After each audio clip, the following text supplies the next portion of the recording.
Hello, welcome to the June video chat. This will be the first one in a while that's not split into two parts because there are no big announcements related to Stop Killing Games because that was on the last video. So, the EU Commission one. So this is just going to be the regular people submitting questions and responding to them. And I looked at some of the questions. A lot of them I don't have great answers to, so this might even be a shorter one. We'll see. Let's see. Yeah, I guess I'll. Oh wait, announcements. Oh shoot, I didn't. Oh yeah. Until more things pop up with Stop Killing Games that I have to respond to as soon as I can. I'm working on Game Dungeon. I'll get it out as soon as I can. I'm behind on it badly, but it's coming along. So, in fact, that's exactly what I was working on. Then the news dropped that we got the responses back from the European Commission. So it's like, oh damn it, I have to cover this. And the thing, it was more frustrating because the answers weren't conclusive. You know, so it's like the whole point is to get clarity. And then we don't get clarity. So I figured it'd be big news either way. Nope. So it's like I had to stop everything to cover that, even though it's not that important in the long term. It's going to be in other avenues. So, but yeah, Game Dungeon as soon as I can. That's the plan. That's the plan at the moment. But if more things happen, then that'll stall it again. But it's going to come out as soon as I'm able. And I had and I forgot their name. I had another interview with a YouTube channel. I've been bad about covering the publicity on this, just because it was just coming at it so much. And I thought, well, this might get kind of repetitive, so I'm trying to kind of keep it to just the bigger announcements and stuff like Twitter or the website. But in the description of this video, I'll link to a recent one that interviewed me, though it probably doesn't have much news that wasn't already covered. So, and then I'm going to have a whole another round of this whenever the European Citizens Initiative opens up for signing, because that's going to be what I really need a campaign on from this point onward, whenever that opens. A lot of this existing stuff on Stop Killing Games, it's like it's underway, so we just have to. There's still some things I need to do, but it's not as crucial as like April or you know, early May. So yeah, like, that's all I can remember for announcements. Just trying to get more Game Dungeon. So I'll start answering the questions, I guess. Let's see.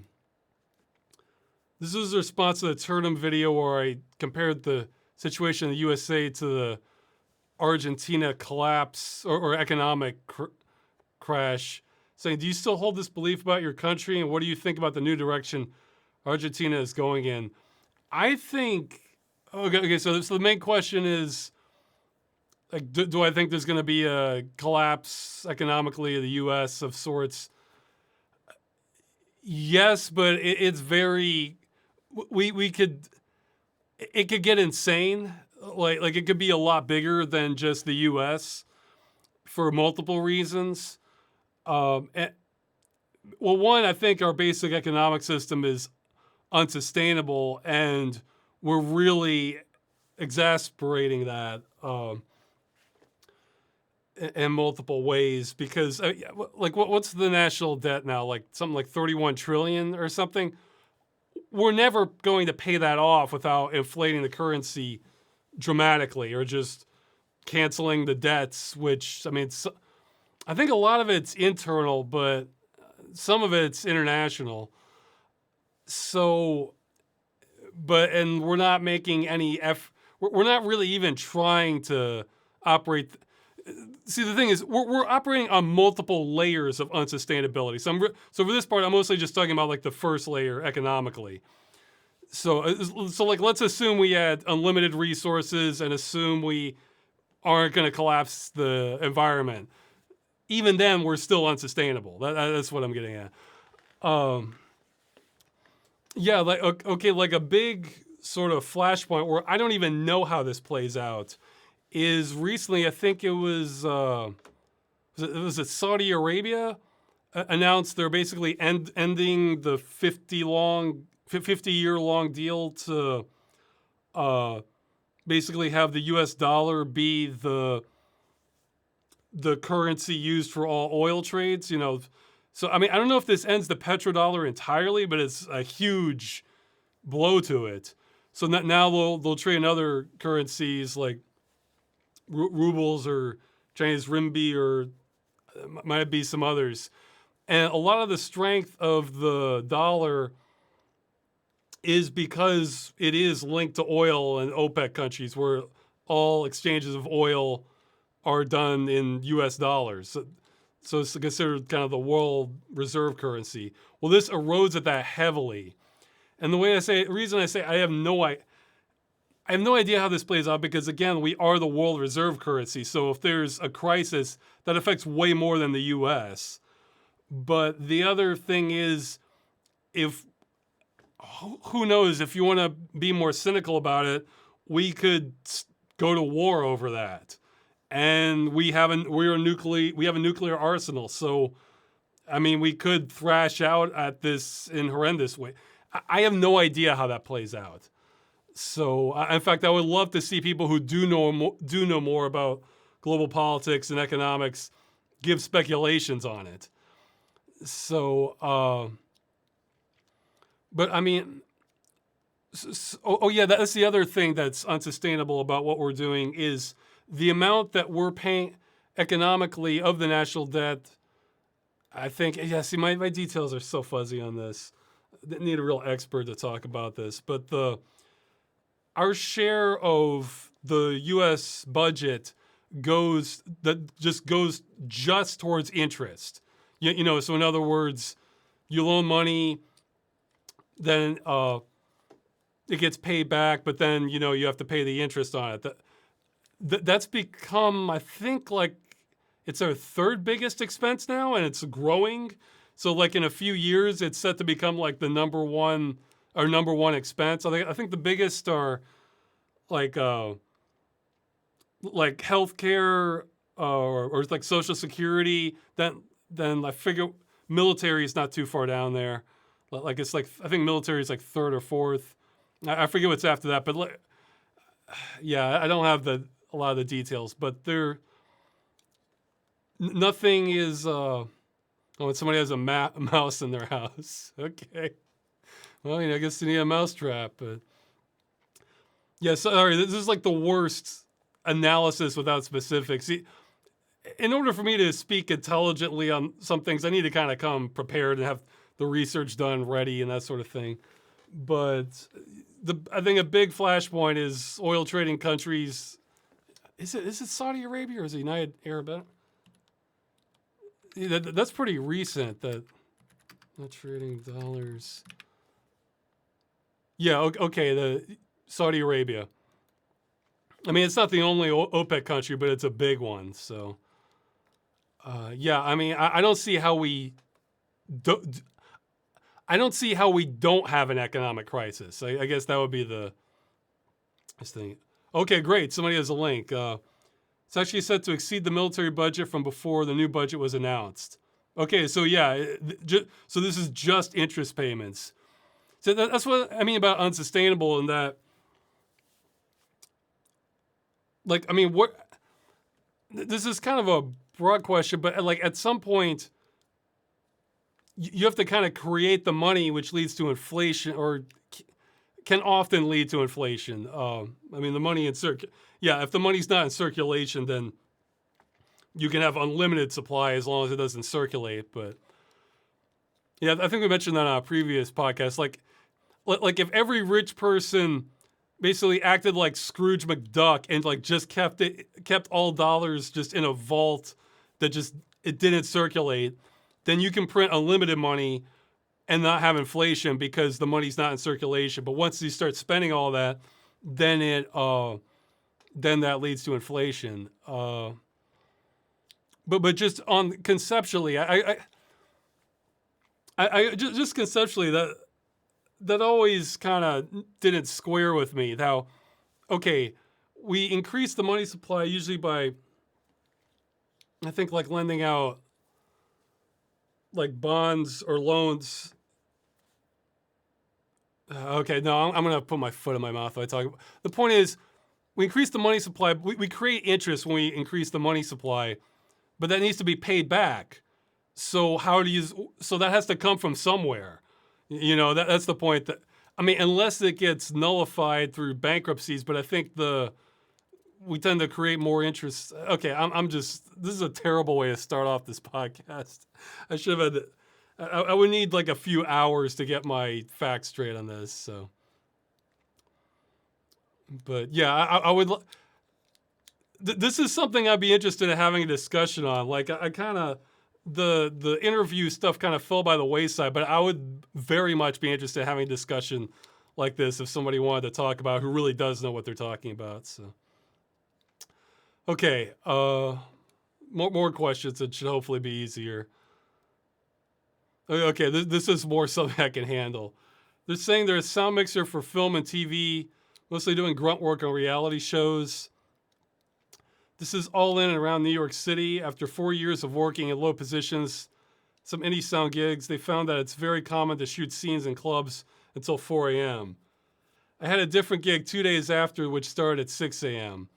Do you think it's worth it to work crazy hours for the sake of creating art and networking? I mean, that's a hard decision. If you've noticed an effect when you went to bed and woke up at weird times in the past, I don't think it had a huge impact on me, but not getting enough sleep can. And if you're trying to shift like your shifts too rapidly, that's kind of inevitable. You can't really shift your sleep rapidly unless you've been awake a really long time. So, I mean, it depends. If you think these are like kind of like make or break your career opportunities, then it probably is worth toughing it out for a couple days. But in general, what I would do is really try to get away from situations where you have to shift your sleep your cycle so rapidly. So if you're doing graveyard shift and one day it's 4 a.m., the next day it's 6 a.m., well, then that's doable because in theory, you can still get like your full amount of sleep. I mean, I've heard there's all sorts of like medical issues with it, but I guess I haven't noticed the impact too directly of like, not sleeping during normal daylight hours. To me, it's more about just getting the hours, or maybe I'm just ignorant of the impacts it's had on me in the past. But it also can depend on you too, because some people are way more sensitive to it. But I would absolutely strive to have regular kind of cycles. So if like your bread and butter stuff is going to be things in clubs going on until 4 a.m., well, then you're just getting up later in the day, So you might not be getting up until like early afternoon. It can make but you don't want to be swapping between that one day and then the next day it's normal hours, or next couple. Like I think even for shift work, they try to have changes be like at a minimum of like 2 weeks apart. But even then, that's probably too fast. So and then just decide for yourself of just whether you're getting enough sleep. Even if you are getting enough sleep, is just staying up really during nighttime hours, does that kind of wreck you personally? If it does, then you should probably try to transition away from it somehow.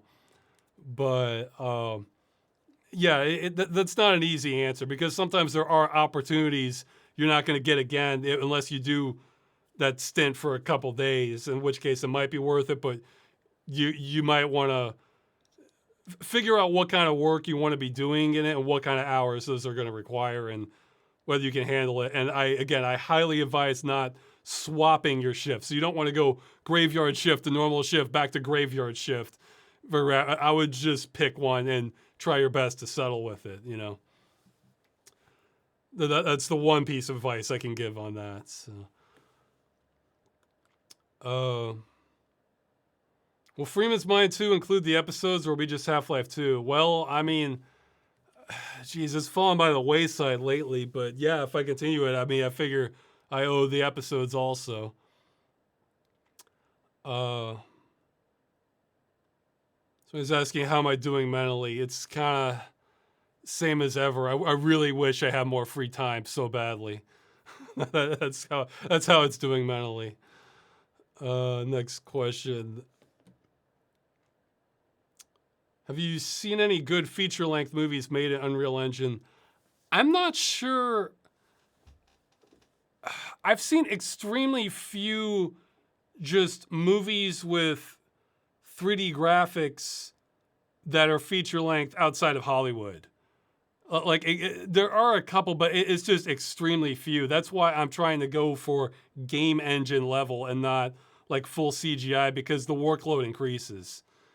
You know, whereas you want all those shortcuts you can get from a game engine.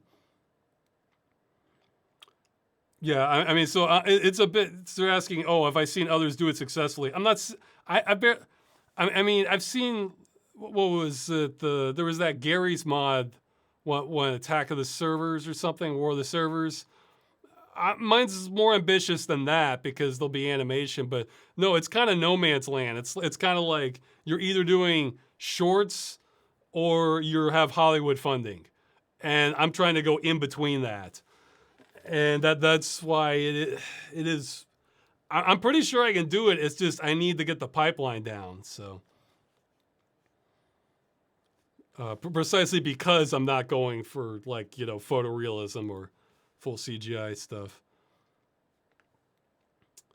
Are there any individuals in the industry that you follow, what they have added to the games industry or created? No, I mean, I don't know who's doing what now. I'm behind on a lot of things. And plus, I kind of feel like now, like, I mean, if you compare it to like the 80s and 90s, you had a lot more like hugely influential people, whereas now you might have people with just as much talent, but they're either making like a small indie game or else they're just a cog in the machine of a bigger game. Because there's so much going on now, whereas they were having to invent a lot more back then. I mean, so like obviously a notable figure I've brought up a couple times is John Carmack. And I mean, he is a genius, but I imagine there's probably a few people out there now in the games industry who have like similar levels of talent. It's just that the structure isn't at the point now where they're writing a whole engine because it doesn't make as much sense now as it does to use an existing one. Or you know, you don't have to reinvent the wheel as much as you did, or just invent it back as did back then. So I think that kind of limits like the exposure also. Or maybe they're really talented. It's just it's not seen as much. Or like maybe they are having a really huge impact, but it's just for that one game, and then that game is just kind of okay, and it's competing against thousands of others. So it just kind of gets drowned out.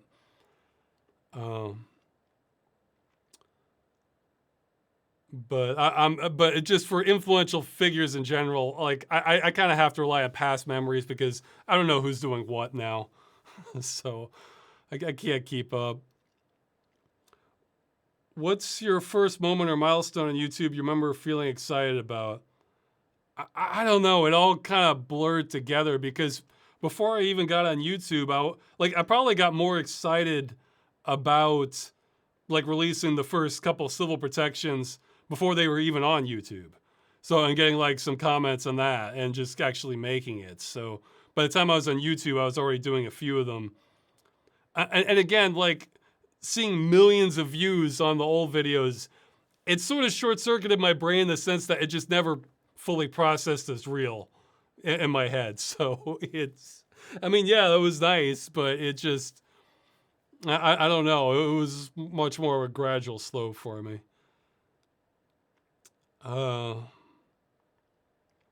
Yeah, like all the most exciting stuff happened before they were ever on YouTube, is the way I remember it.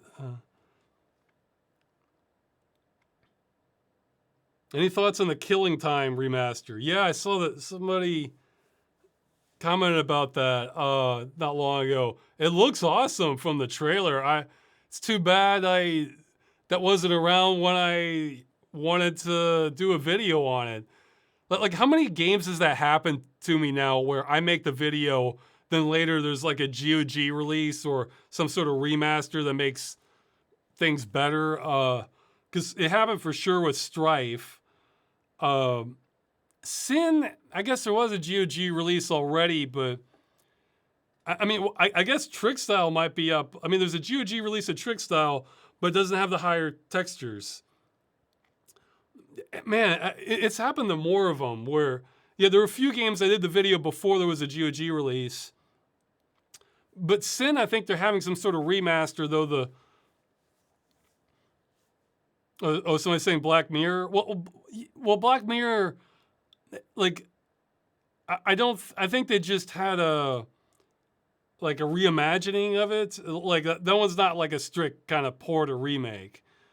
Where it's the same game, just they're improving things. Like the newer one is like its own thing. It's a reboot, I think, or reimagining. But yeah, no, I'll probably. I mean, I don't know if I want to play through the full game again, but for sure, I'd love to see that in widescreen, like especially like the mansion shot and like higher resolution. And actually, if it's getting a full remaster, it's possible that could hook into some Doom engine ports, if it even was the Doom engine. And in which case, I might be able to run it in VR. Actually, it was GZ Doom VR. I've run a few Doom engine games. I'd love to be able to see parts of that in VR. Yeah, man, the level design in that just it was ahead of its time, in my opinion. Like mostly ahead of its time. Like I would love. You know how there's kind of a resurgence of like the boomer shooters? I would love to see boomer shooters draw more inspiration with the level design from Killing Time. Because, man, I like that layout a lot. So, I mean, when it wasn't a complete indoor corridor maze, just the outdoor areas, it was great. Somebody has a question about Pokemon. I know extremely little about Pokemon. I mean, so you might be disappointed. Let's see. Okay, some more questions. But yeah, no, that's awesome. It's getting a remaster. We'll see. I guess Quarantine would be a real ripe one to have, but that's if the source code even exists for that. So, have you read the comments left by the developers of games you covered on Game Dungeon? Yeah, a couple, but I've missed some too. Yeah, so mentioning ones that I wasn't even aware of, like I didn't realize there were comments left by a developer of Apocalyptica. I guess I need to look at that. I didn't realize there was one for BitBop too either. Yeah, I'm not good at keeping up with the comments. Like YouTube, I kind of look at YouTube comments almost like, the stereotype of like putting a message in a bottle and throwing it at sea. It's like that's kind of how I look at them, because they can fall, they can drop, and it'd be difficult to find ones, even ones you reply to. Or I think I've even seen my own comments disappear on my own video.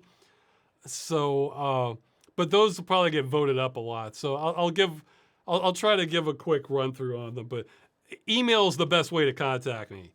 Like if a developer contacted me via email, I would almost certainly respond to them. So, and make a note of it. But YouTube, it's tricky, because I mean, if you consider how many comments do I get, like let's say in a week across all my videos, it's probably like easily dozens, maybe 100 or so. So I can't keep up with that.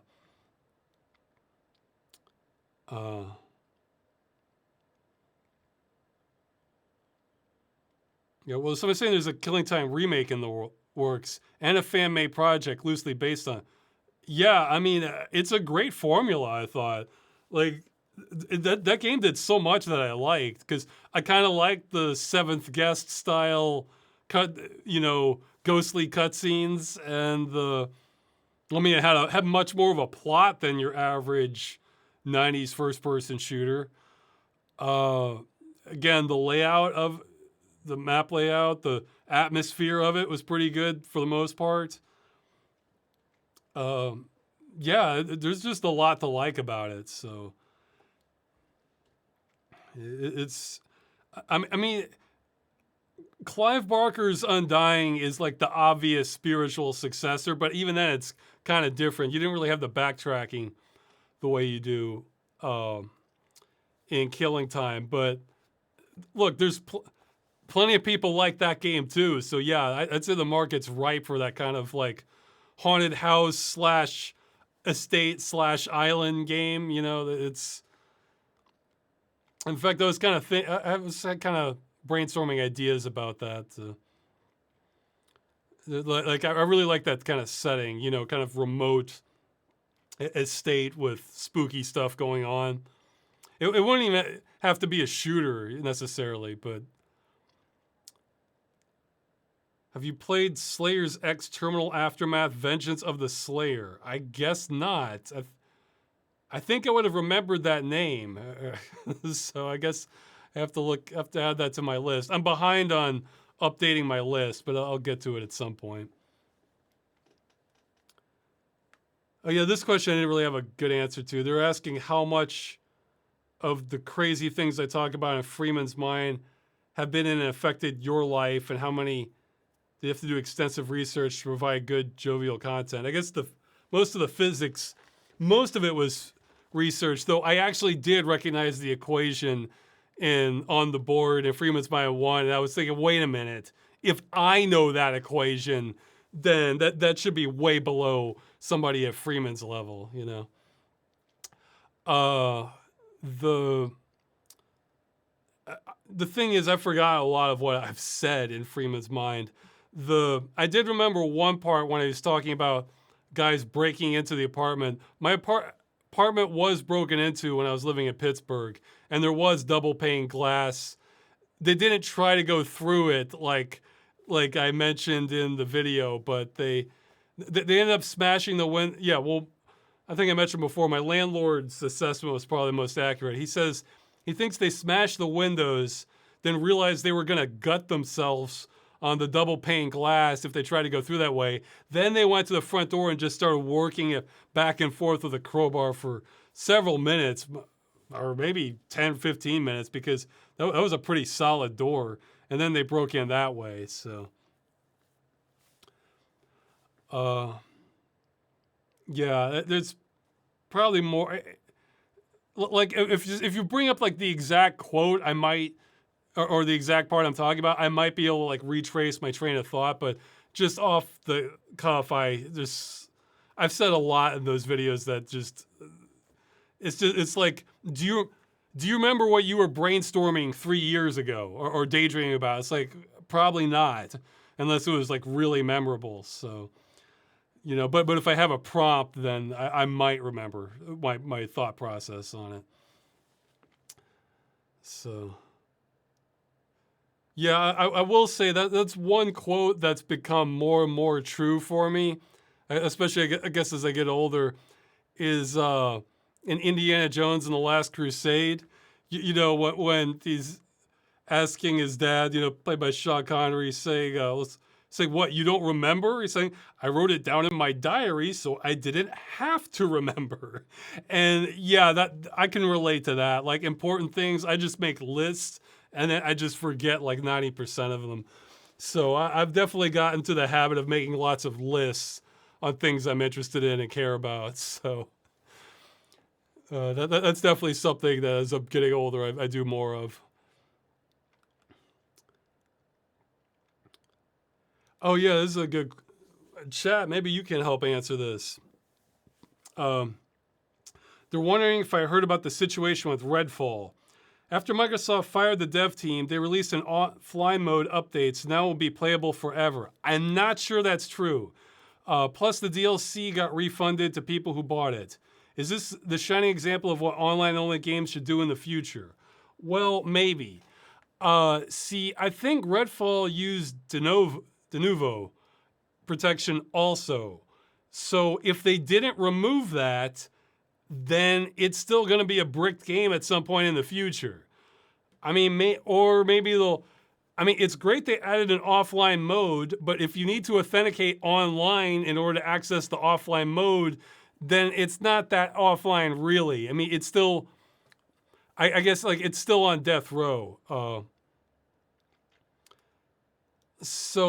I mean, I don't have the game, so I can't confirm that.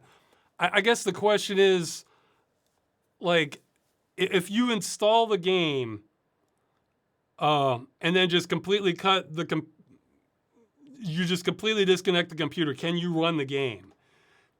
And if the answer is yes, then you might still want to try to simulate the date. See, sometimes just changing the date on your computer is enough. Other times they have like internal clocks that you can't really accelerate unless you know what you're doing to test it. So I'm not sure that's completely safe. And even then, like, I don't even know like all the platforms. It was like, okay, so if was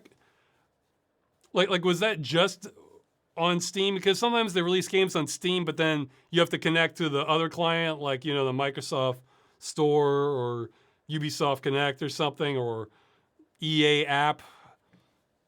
So, yeah, okay, if somebody's saying Denuvo is still there, but it needs to be paid, so they're sure Microsoft will drop it at some point. Well, can they even drop it if they don't have, if all the devs are gone? I mean, maybe. Or maybe they could just shut it down. I mean, so I don't know. Yeah, I mean, I would think you need to access the source to do that. Maybe they have somebody who can do that, but if the devs are gone, maybe they don't.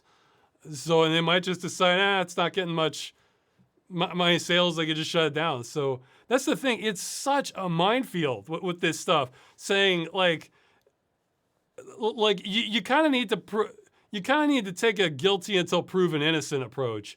So, I mean, right now, adding an offline mode helps everybody who owns a copy of it, you know, if they want to play it offline until there's going to be another anti-piracy check. That's why with like the citizen, that's like with all the petitions and the Citizens Initiative, we're saying, you know, just requires no further access from the publisher or affiliated parties. So I would consider Denuvo an affiliated party with that because they're using their software and that's requiring it to work. So, yeah, no, I agree with you guys 100% that Microsoft will not want to continue paying for Denuvo.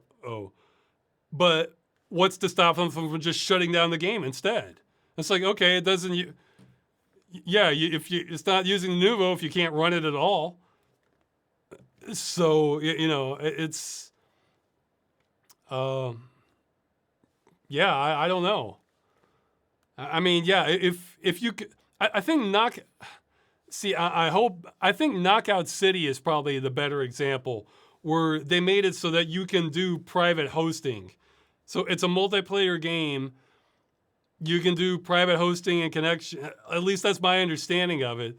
See, I never really sure of this stuff unless I own the game myself and I can test it. So, what?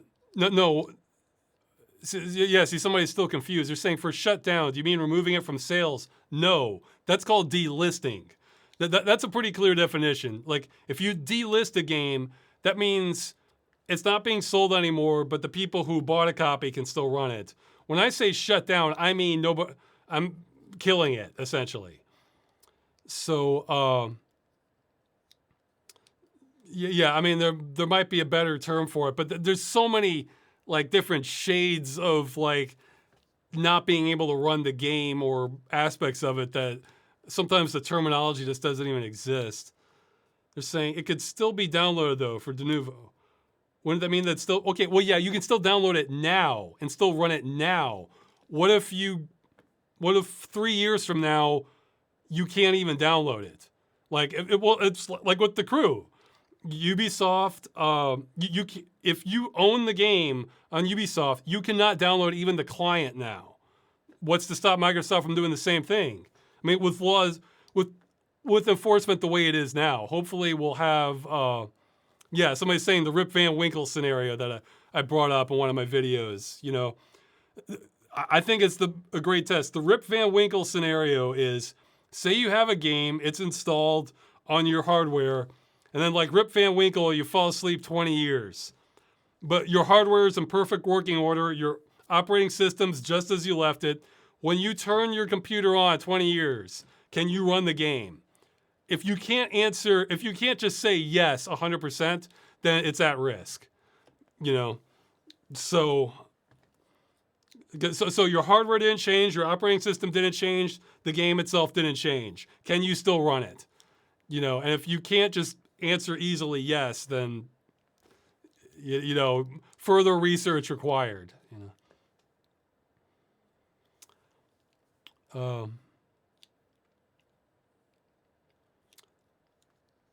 Okay, so let's see. More questions. Oh yeah, this one's been asked before. Well, I'm a bit of a disadvantage here. They're saying, what if cyber implants like in Deus Ex and Cyberpunk 2077 existed today and you could use them without going insane? Will you augment yourself? Now, which implants would you choose?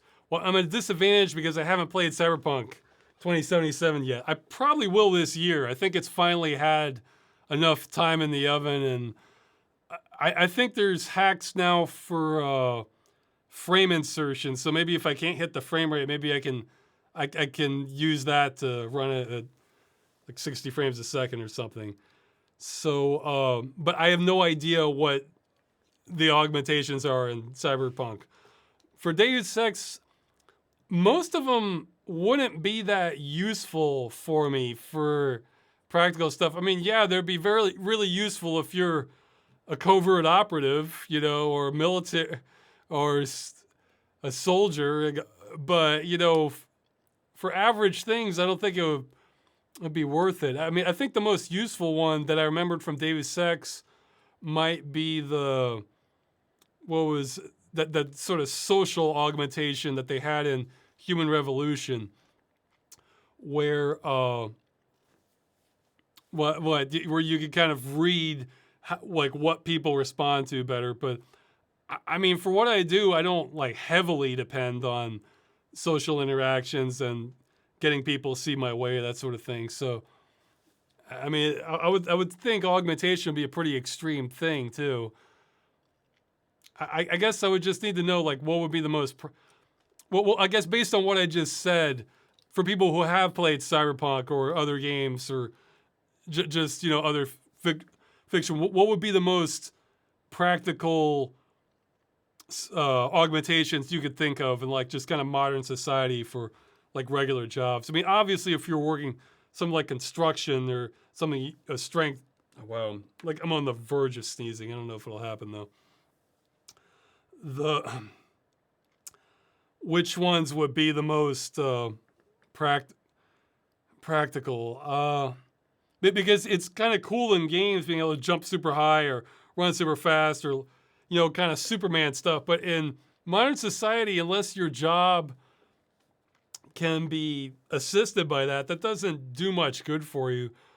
I guess what I would like would be an augmentation to give me fantastic focus, because I can be focused well, but it's dependent on all kinds of things, like what I've eaten, how much sleep I have, exercise, the topic, and just probably other variables I'm not even aware of. So if I get an augmentation, just go, and then just I focus as long as I want to on a topic, that would be great. So yeah, I'm thinking of Crisis, the voice, yeah, what was it? Maximum focus or something like that. Yeah, something that could give me, so it's mentioning the typhoon in Human Revolution, yeah. The typhoon, for those who haven't played it, that's when your torso opens up and shoots these flechette rounds in 360 direction. Yeah, yeah. So something you would like, unless you're in active combat, like that would have zero practical value in modern society. Or it's kind of like mutations, like in comic books, or like the X-Men and stuff. Yeah, you wouldn't like pyrokinesis or like the Human Torch. That wouldn't be very practical in most of society. You wouldn't really want that, or like laser eyes. You know, like with Cyclops. You wouldn't really want that for the vast majority of situations. It'd be more of a liability than anything else. Uh, that one's not bad. Somebody's saying bionic eyes without floaters. That's not bad. I mean, I don't see any right now, but they oh, there's one. Okay. My brain mostly filters it out, so. Yeah, no, if I could just have like, if I could turn my focus on and off, that would be pretty fantastic. As opposed to having to jump through all these hoops to have it at optimal levels. Because, I mean, yeah, I can force myself to do things, but the efficiency isn't as high. Whereas sometimes you can kind of be in the zone with things, and those states are much more rare for me. So, yeah, I think I'd be willing to do, if it was safe, do an augmentation for that. Uh,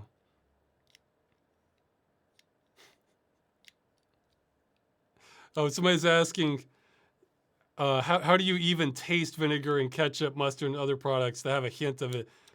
I don't know. It's just how I'm wired. I mean, like I can taste it at very small levels. Like I can just like I've tasted in things like, what is this? And then later like what? And then they're like, oh, you're right, it does have vinegar. Or I've even noticed it in dishwashing detergent, where like they'll have scents, like they'll have lemon, like the regular. The raspberry one had it. I was like, man, what's that smell from this? And then yeah, my wife was like, what? And then she looks at the ingredients like, oh my God, this does have vinegar in it. So, and the others didn't. So it's just how I'm tuned. I don't know. My sense of smell is also very high. It's a curse. In fact, if I haven't linked to it already, I'll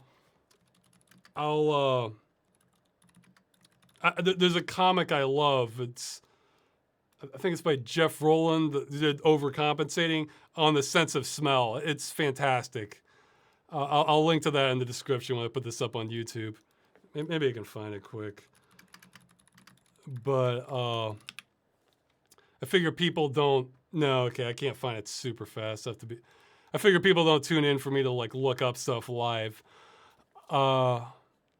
Okay, so I guess I should go to more questions then. But so yeah, focus augmentation.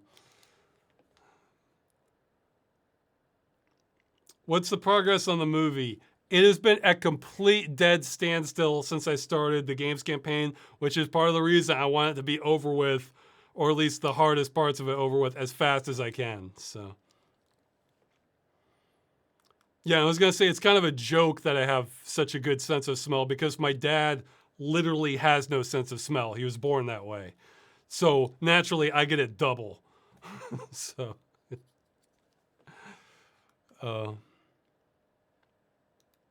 let's see. What are your thoughts on the music for Sonic Frontiers? I've only heard a little bit of it. Somebody sent me a link to it. It wasn't really winning me over, but maybe I just wasn't. Maybe I wasn't hearing the right tracks because, look, there's plenty of soundtracks out there where like 80 to 90% of it isn't that great, but then there'll be a few tracks that are awesome. So, yes, people are asking. My dad literally has no sense of smell. You could spray him with a skunk and he wouldn't. Well, I mean, unless there's some actual chemical irritants in it. I don't know, but he wouldn't smell it. You know, so yeah. In fact, he said, I guess this would have been back in like 70s or something. He said he visited Los Angeles once before, and he said that was the only place he had ever been to where he could taste the air. You know, so saying, does that affect his taste as well? I mean, he can taste things. However, It might affect it somewhat because my dad can handle very spicy food. In fact, he kind of seeks it out. So maybe it does dull it to some degree, but he can taste food, so. Let's see. Is he immune to smelling salts? I have no idea. I mean, he's immune to the sense of smell. However, some things that have really strong smell might have some chemical stuff in them too. Like, I imagine he's not immune to tear gas or something. I've never asked him, but what? So, you know, sometimes there's other things with the smell, so. Oh, okay. Well, this is an out of order question. I don't mind asking that. What do you think is the most realistic endpoint for the Stop Killing Games campaign? Okay, well, it kind of varies by country. Like with the European Union stuff, that's like with the commission, we might have already hit an endpoint, but I'll consult with that other lawyer if he thinks submitting a few more questions at lower priority because it's just a regular citizen and not a politician, a member of parliament. I'll see if he thinks a few more are worth it, like really targeted ones. But other than that, that's kind of end of the line for European Union for the European Commission. Now, for the European Union, there's still a citizens' initiative, and once that launches, it'll have like a full year. But even then, I think we're going to have an idea of where it stands after a few months. You know, because if we're nowhere close to the threshold after 6 months, then yeah, it's probably not going to make it. But if it looks like we still have a chance in this, then it might be the full year on that. Let's see, what else? Okay, for UK, I think the big thing is to probably have another launched petition and probably have an effort towards the Competition and Markets Authority. Kind of similar to what we were doing with the crew and other agencies. Though I'm still just completely lost at the time frames we can operate in. What, for France, that one's, I mean, the DGCCRF is going to be big, but if that doesn't go well and the mediator doesn't go well, then we're going to still try our best to go through the UFC, was it Choisir? I'm misremembering it. But, and then, see, even then, there'll be things that extend beyond that, but then it'll be out of our hands at that point. So, like, even if a court case or something takes like a year or two longer, well, if there's something we can do, well, then we're done on our end, and we just have to wait. Let's see. Okay, so for Canada, it's pretty much the petition and what that says. If there's more action we can take, great. If not, then we'll get our clear answer. For USA, I've kind of already written it off. I've heard nothing positive at all. Yeah, like some people, I need to reply to some people have been saying, well, Ross, you're not looking at the states, and like, they can write out state law in the user license agreement. They can say any disputes will only be tried in California or something, in which case your state laws don't matter. That's why USA has get close to checkmate on this. So Brazil, that one's I'm waiting on. If I don't get feedback for like actually launching the lawsuit, that's already done. For Australia, we still need to, I emailed that law firm again. Hopefully we can kind of speed up the next phase a little bit. Everybody sent their complaints into the ACCC. We have to wait on the petition, but we may want to relaunch another petition. But getting the official law firm complaint sent to the ACCC is the other step. And after that, we're pretty much done. or again, we may relaunch the petition worded the correct way this time, depending on what the first one says, because that'll help us figure out our angle. Because it's like with the UK petition, the response helped us figure out that, like, oh, okay, maybe we can't do this with the goods, but doing it with the expiration date might have some teeth to it. It can help clarify things. But all those steps, once those are completed, then we're kind of done for each country as it goes by with that. So I'd say nothing's 100% done except maybe the United States. But yeah, that's kind of the that's kind of the time frame on it. I mean, I'd say we're looking at like probably about a year maximum, but more things may happen after that, but they won't be contingent on us. So like the campaign on our end will be over. So yeah, that's a good question. It's something I've thought about. Okay, well, I'll get to more of the submitted questions, then maybe go live. But I thought that one was a pretty good one. Oh, somebody's saying you sometimes only partially read a question out loud. Is this intentional? Yeah, because sometimes the questions are like a paragraph or two. And like I figure, well, if I can sum this up in a sentence or two, I'd rather do that to keep the chat moving. Or sometimes they're worded, or sometimes there's typos, and sometimes I end up reading those anyway by accident. So I'm trying to like auto-correct a bit in my head sometimes when I see it. But yeah, if you want me to read your question verbatim, just make it short and simple. You know, or sometimes it uses language. I try to keep this relatively PG-13 for the live stream.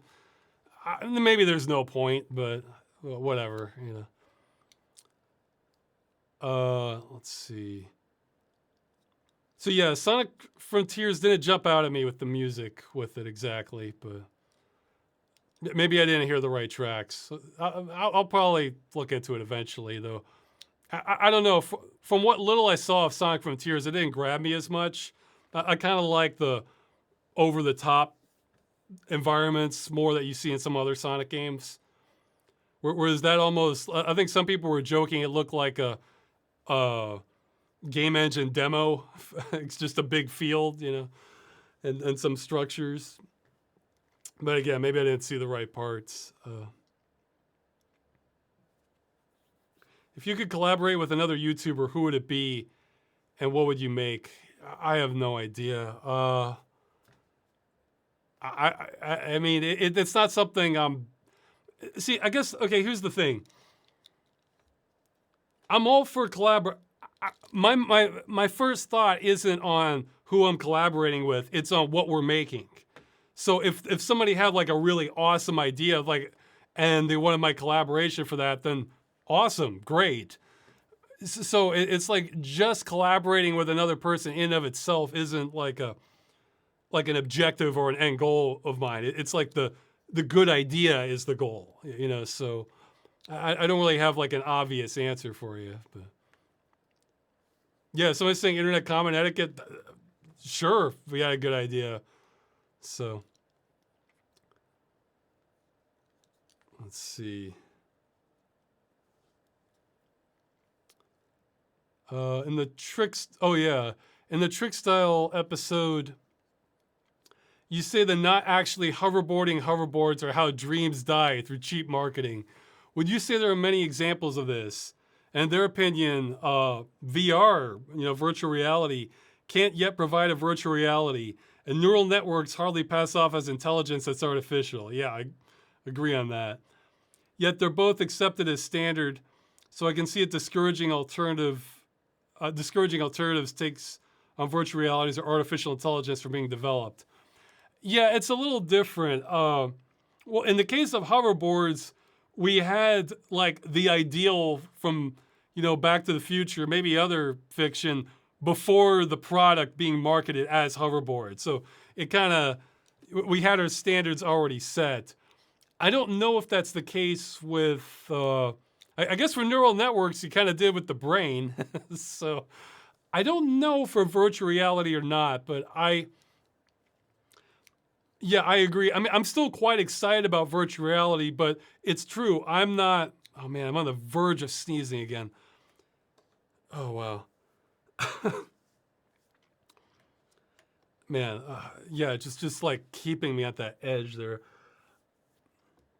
For virtual reality, I do not have the standards of like what you would expect like from movies where, you know, I hadn't thought of it, but you're absolutely correct. When I'm thinking of virtual reality, I'm not thinking of like true virtual reality where you put it on and it's like that's it, you're in another world. What I'm aiming for is good enough virtual reality, good enough immersion into this, virtual environment that it gives me that wow factor. And I can get that from having essentially stereoscopic vision of these different environments I can kind of wander around in that takes up most of my field of view. So yeah, you're right. That is, depending on how you're measuring it, that can be a far cry from virtual reality. But to me, that's good enough, like in virtual immersion, that I'm very excited about it. But yeah, I hadn't thought about that. Well, this isn't. Yeah, and neural networks. I mean, yeah, that one's different because it's like you can kind of look at it both ways because neural networks do more than than what we think of as artificial intelligence prior to that. But even artificial intelligence doesn't live up to the actual name, like on any level, really. But the neural networks are kind of good for distinguishing, large language model artificial intelligence versus stuff that came before that. So that's useful as a term, but you're right. It is kind of overselling it. And that reminded me of when I was talking with someone the other day that I was thinking it's probably so normalized now people don't even think about it. But I mean, I still remember the first time I heard about achievements in games, I literally thought it was like either satire or else just like really cynical marketing. Because I was thinking like, if you're playing a game, unless you're doing something really specialized, that's almost by definition not an achievement. Now, it could be playing that game as a fantastic use of your time and it's a fantastic experience, but you're not really achieving things. You're pressing buttons is what you're doing and having hopefully a great, sort of audiovisual experience from that or cognitive, but it's not really an achievement. Now, it can be an achievement in the same way that I would describe stuff like how many hot dogs you can eat is an achievement, or beers somebody you personally can drink, where it's just kind of a challenge for you personally, and you might have pride or fondness of that, in which case that's okay. But in that case, that's a very individualized thing as to whether it matters. So to create that like as a standardized thing just struck me. It struck me as like a very cynical thing that, that like, oh, it's an achievement that you shot 50 guys with this weapon that's nobody likes using or something like that. It's like artificial. So to me, it just didn't make sense on any level because like I can understand like you're playing a game a certain way as like an achievement for yourself. Like I did that with StarCraft Wings of Liberty. I did two things. I played it again on like the hardest difficulty, which I think is just hard, or I forget if it has brutal or not, whatever the hardest one was.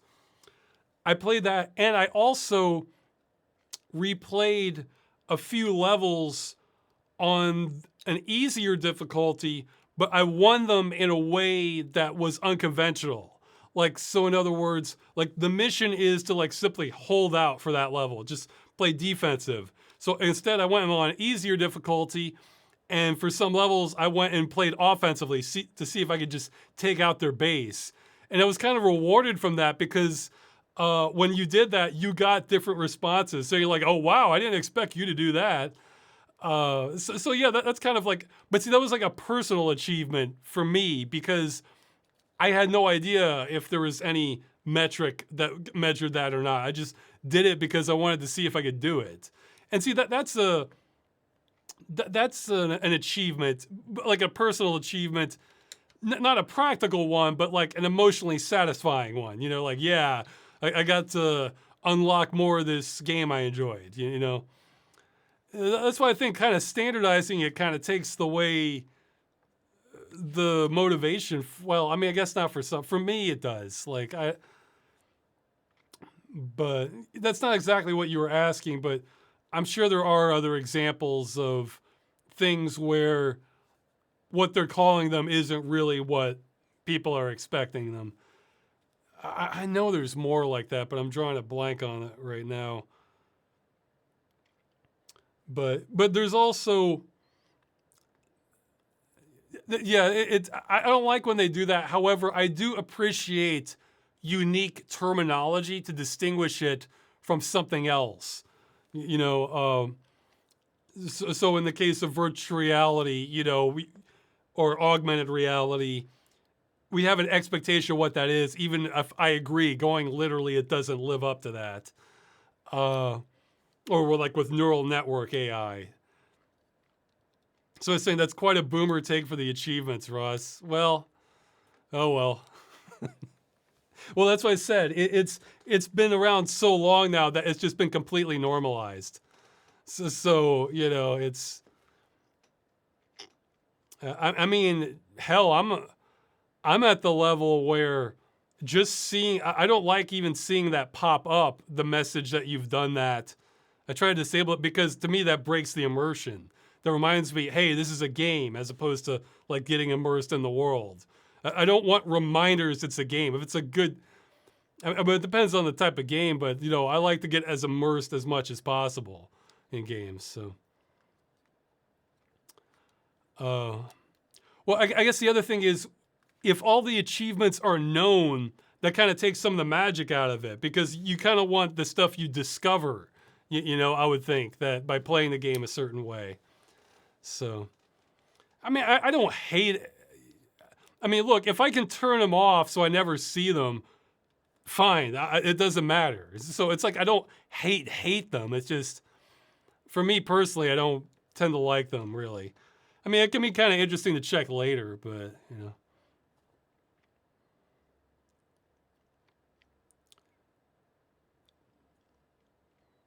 Yeah. Okay, some more questions. Okay, well, this one has been asked before. I don't mind going through it. I'll do the short version. They're asking, how did I meet my wife? Well, she emailed me. She was a fan of the videos, I guess, Freeman's Mind. She liked my voice, which was good. And she emailed me asking what my horoscope sign was. And she says, like, even now, she wasn't trying to hit on me. She was just genuinely interested in that. But I figure, the ratio of women to men that email me is pretty stark. So, and I was single at the time. So getting email from a woman asking what my sign is, that's kind of like a kind of like a classic pickup line. So I figured, yeah, sure, why not? I'll respond to it. And then she responded, she liked my reply, and then we had a repertoire going with emails for a while. And then we started talking on Skype, on video. And then, like, at the time, I didn't have much keeping me, like, all my friends had kind of left town where I was anyway, moved out. So I didn't have much, I was earning my income online. So I didn't have much keeping me in the United States. So she was trying to get me to come to Poland. So I figured, yeah, sure. I mean, I figured no matter how it turned out, I knew I would regret not doing this and like not knowing. So yeah, it turned out well. So let's see. Lost my place. I heard you have higher quality versions of the early Freeman's Mind 1 videos. Have you considered to make a Freeman's Mind 1 remastered or else release the recordings only with no gameplay, edited, and sounds? I think that's incorrect. I think I uploaded all the highest quality copies on the YouTube channel. I mean, yeah, it could be like slightly higher due to like the additional YouTube compression, but no, you pretty much have. What you might be getting it mixed up with was for the early Machinima videos uploaded on their channel, I had higher quality copies because they wanted it in WMV format, and then that had extra compression. Sometimes they added crap to it that it screwed up the compression, but they're gone now. So now a few of the civil protection ones have slightly higher quality. I think the big one is the aliens episode, and maybe I should put that up there. But I kind of, maybe I'll do that. I kind of, it's like on one hand I want to like re-upload it. On the other hand, I don't want to get people like false hopes of new civil protection unless I actually have that. So it kind of mixed feelings on it. But yeah, for Freeman's Mind, I'm not really holding out anything. I mean, I do have demo files now for Freeman's Mind 2. I didn't keep them for the original one because I never thought, I never foresaw this being this popular or having this kind of demand. So unfortunately, and even then, you'd have to do some editing. But like this, many episodes, even if you had the demo files, they would frustrate you because you would think, wait a minute, this isn't doing what the demo's doing. Oh, he spliced them together? How did he put that together? I can't even see the transition because some of the transitions are when I turn quickly and I had the raw frames in there and I spliced at that point and then I did the motion blur processing so you can't even tell for some of them. Like I wouldn't even be able to tell now. I would just be able to guess spots that kind of probably happened. Others you might be able to tell if you're looking really closely. So yeah, sorry, I'm not holding out. I mean, I have the isolated audio for Freeman's Mind. So if you wanted like just the dialogue, I have that. But yeah, sorry, I guess you have bad information. Let's see. What is your opinion on game launcher being required to play some games on Steam? For example, a lot of semi-new EA games on Steam require you to install their EA app and sign into an EA account. They personally find it really annoying. Yeah, it is annoying, but it's been going on so long now. I mean, even before EA app, you had Origin and you had Uplay, which, yeah, but I hate how they rename them to longer names. Like EA Origin, okay, that's EA app. That's awkward. And it used to be Uplay. Okay, fine, that's short. Then went to Ubisoft Connect. Okay, we doubled our syllables and made it a lot longer. I figure I don't like it, but I mean, for games, it's like what? Okay, there's Steam, there's GOG. I guess GOG you can install separately, but you kind of have to jump. You have to download the files individually if you want to install it standalone, which is kind of a hassle. There's Ubisoft Connect. There's EA app, which I've been locked out of ever since they upgraded to it. I guess it's my build of Windows or something. There's Battle.net. There's and then like MMOs sometimes have their own unique launchers too. And there's probably a few more. Oh yeah, what's the one? Is it Tryon or geez, I forgot the name of it. Oh yeah, who is it? Is it Itch that has their own launcher or IGG? Okay, I forget. There's like a dozen different launchers, and then there's the older disc-based games that I have those. So, and those are all their own things. So I don't like it either, but I just sort of surrendered on that. And just figure, okay, I figure if I want to play the game, I jump through some hoops. I will say sometimes though, if I'm browsing through games of what I want to try next, and if I want to install a few, sometimes I'll try to do a few that use just that launcher or a few that are just disk or something. So I don't like it, but again, the only metric I really care about is the game destroyed? Did you remove that game from me permanently through your launcher? In which case, then it's inexcusable. But if it's just a pain, then I don't mind. So I mean, I do mind, but it's like there's so many issues with gaming that's like bottom of the list for me. So yeah, okay, this one is a tricky question. Ross, do you think that Europe has a future without cheap energy from Russia? Well, yeah, I mean, it depends on how you. Well, one, it depends on what you're defining a future as. I mean, yes. I mean, I think what would happen is it might get more. Well, it's hard to say because I think Europe is better prepared to adapt than, like, say, the United States, like to like a lower um, energy production level or less oil. Okay, I might sneeze this time. Jeez.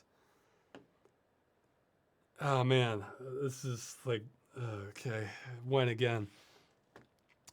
The because like in Poland, for example, we have literally millions of small farms, and what we have like trains which are much more energy efficient, and trams and public, much better public transportation like the United States.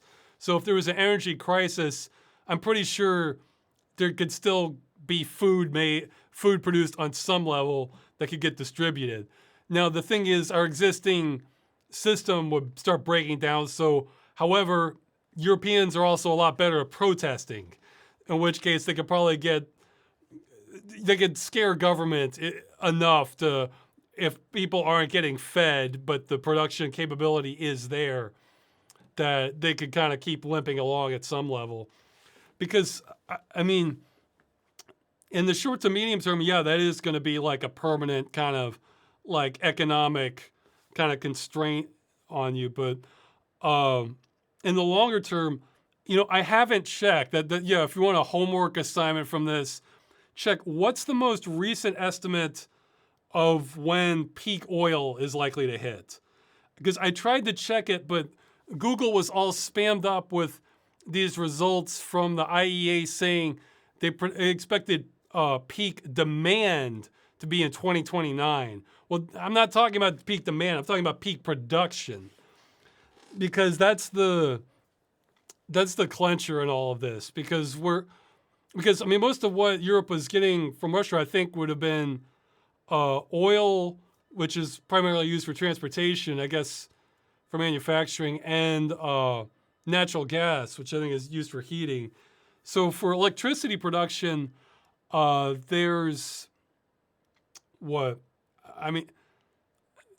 They're adaptable options, though. I think for nuclear, we might be getting a lot of uranium from, like, maybe from Russia also, or indirectly.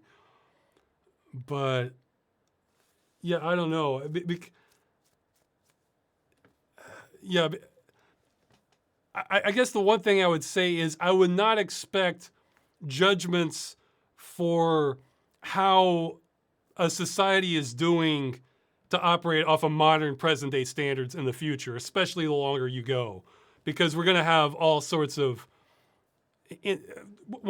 Once we hit peak oil, then it's going to get kind of nuts. Assuming, well, you mentioned Russia. Okay, I have to bring this up. Assuming even right now, okay, I'm trying to get, feel free to, yeah, okay, here's a few things I want to say. Feel free to give them, if you've researched this a lot, send me information, rosswscott@gmail.com, as to how close are we exactly to nuclear war? Because I'm getting kind of conflicting things. Because on one hand, I've heard that, we've given permission to strike inside Russian territory with missiles. I don't know how long range the missiles are. We haven't given permission to hit Moscow, but that all kind of depends on, well, what's the actual range of the missiles? Because my understanding is if we hit Moscow or a strategic command, that could automatically trigger MAD, like, mutually assured destruction. So if a missile landed, even if it's not nuclear, if it blew up a strategic command, that could trigger nuclear missiles launching. So, and if that's the case, then, I mean, I would, yeah, that's the other thing. Yeah, if there's anyone in the southern hemisphere who would want to, like, wouldn't mind letting me crash for a couple weeks while I got my bearings, feel free to let me know. Just, this is hopefully something I never have to act on, but I am totally not too proud to ask about that. But on the other hand, if the missile range isn't long enough, then I guess we're just playing with fire and probably not looking at nuclear Armageddon. So, you know, when you're talking about like future and Russia, I really wish we would de-escalate. Just, I think we have I think it's kind of insane the way we're doing geopolitics. And it's like you know, you might be wondering why I'm talking about that, why I'm focused on games when I'm talking about stuff like this. Well, I feel like games is something I can influence, and I'm sort of assuming that we don't have nuclear war. Not because, oh, I'm sure that'll never happen. No, but because I don't have much of an answer for if we are, other than get to the southern hemisphere to maybe add some time to your life, you know, so. Okay, somebody's saying they're not allowed. Look, war does not always follow nice and neat rules. That's why I care more about what are the range of the missiles that are there, okay? That's the part I care about. Yeah, and somebody's mentioning Taiwan escalation. I really hate nuclear brinksmanship. That's, this, you know, I don't worry. There's only certain things I like genuinely worry about. Yeah, that's pretty much top of the list. Nuclear escalation for me. Like nothing else tops that. Like, okay, yeah, and I'm gonna talk trash for a second. Here, I'll put this in the description also. There's that one channel, what is it, Kurzgesagt? I'm probably mispronouncing it. That they make these they make these wonderfully produced videos that are animated, have nice music where they explain topics. And they sort of turned me sour about like a year or so ago when they talk. Okay, Kurzgesagt, whatever the person wrote in the chat there. Thank you, Martin X. About a year ago, they were talking about global warming, and they're saying, "Oh no, it's not as bad as it seems." And then, well, like, we can fix this. And I won't even tell you what the first thought that popped into my head would be, because even though it's a joke, sort of, this would get me in trouble on YouTube probably. But the point is, they went through there, and no, it's like they were just cherry picking data and ignoring the elephant in the room, and that made me just like lose a lot of faith in them. Like I was thinking, like, oh, they're not seriously addressing climate change or global warming. Like they're not really talking about like on the trajectory we're on, that like what it would take. I can maybe link to that one also. But I thought, well, okay, maybe maybe it's just like that one topic they're bad on, but they're good on other stuff. So I watched another one not long ago where they were saying what would happen after like a nuclear exchange, you know, MAD. And my opinion of it was, this was all decent analysis, except they did not once mention radiation, like the fallout. I mean, okay, I'm sorry, I consider that malpractice at that point. I mean, yes, the nuclear winter, that's huge, and in some ways that's bigger, but I was like, what the hell? Like, how do you miss that part of it? How do you leave that part of it out? You know, it's so yeah, I had to call that part out. I'll give a link to the videos I was complaining about with it, because I'm just thinking, because some people are going to watch this and think like, okay, like one thing that's like a nagging, maybe this is just conspiracy stuff and maybe it's not this bad, but I have like a nagging doubt in my head that some officials see, like, okay, they're like psychopaths, and see, as long as some of humanity survives, then the risk of nuclear war is worth it. And what I want those people to understand is they are almost certain, like this would be like some elites in government, or maybe the super wealthy, is they'll very likely will not be part of the survivors. Like I think they don't like the talk, even talk about nuclear war the way some people do. It just, I think that's kind of like they've kind of deluded themselves into not understanding like how bad it is. Even if you have like a bunker, or you think you have a bunker that's going to be sustainable, or I've heard a lot of like government bunkers, like with NORAD stuff, like a lot of them, like the funding for maintaining them has been cut, or something. So it might not be with it. Okay, somebody had a what's wrong with Kurzgesagt videos. Okay, maybe I'll watch that later. I'll copy that link for myself there. Yeah, so I mean, maybe they're good on other videos, because I think they used to be better in the past, or maybe I don't watch a lot of them. I just kind of sometimes pick topics I liked, or were maybe not liked, but were interested in. So maybe I just picked the wrong topics. But okay, somebody's saying Kurzgesagt is ecologically and energy blind. Yeah, that's a phrase I've heard from another video that I liked. Ecologically blind. When people, so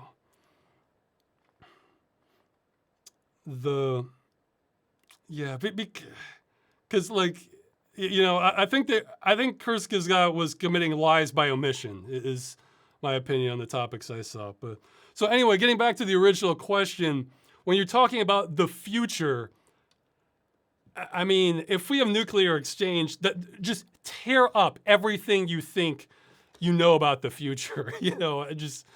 So I would love to know how close we are. And I am totally not too proud to flee to some. Hey, maybe, with me trying to do this, I have some fans in Brazil. But Brazil would be, much better place to live out from wind current. I say Southern Hemisphere because, like, if there was a nuclear exchange, I mean, it could be there's no place that's safe, but it's like you might have more years on your lifespan if you were, like, in South America, because of like how the wind currents go with the fallout, because the most likely recipients of a nuclear exchange would be like the United States, Europe, Russia, maybe China. And so I think there's some simulations that show how it spreads like that. But yeah, if you're ever wondering what my politics are, I'm against nuclear exchange under basically any scenario. Like the only scenario I'm in favor of nuclear missiles launching is like Independence Day one, where we have literally giant flying saucers coming and blowing up the Earth. Then nuclear warfare makes sense. Yeah, that's the only scenario. Or a giant asteroid coming towards Earth, and if we fire nukes at it soon enough, we can deflect its trajectory. Those are the only two scenarios. If they're being used against other countries, I'm already out. Like, no, don't do that. Anything's preferable to that. So,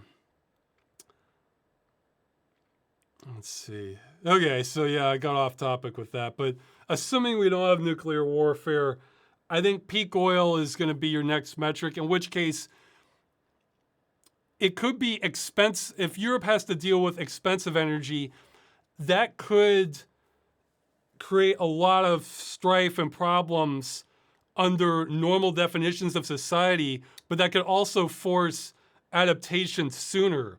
So if they're doing that before peak oil hits, that could inversely put them in a better position, because they're used to like a rougher standard of living.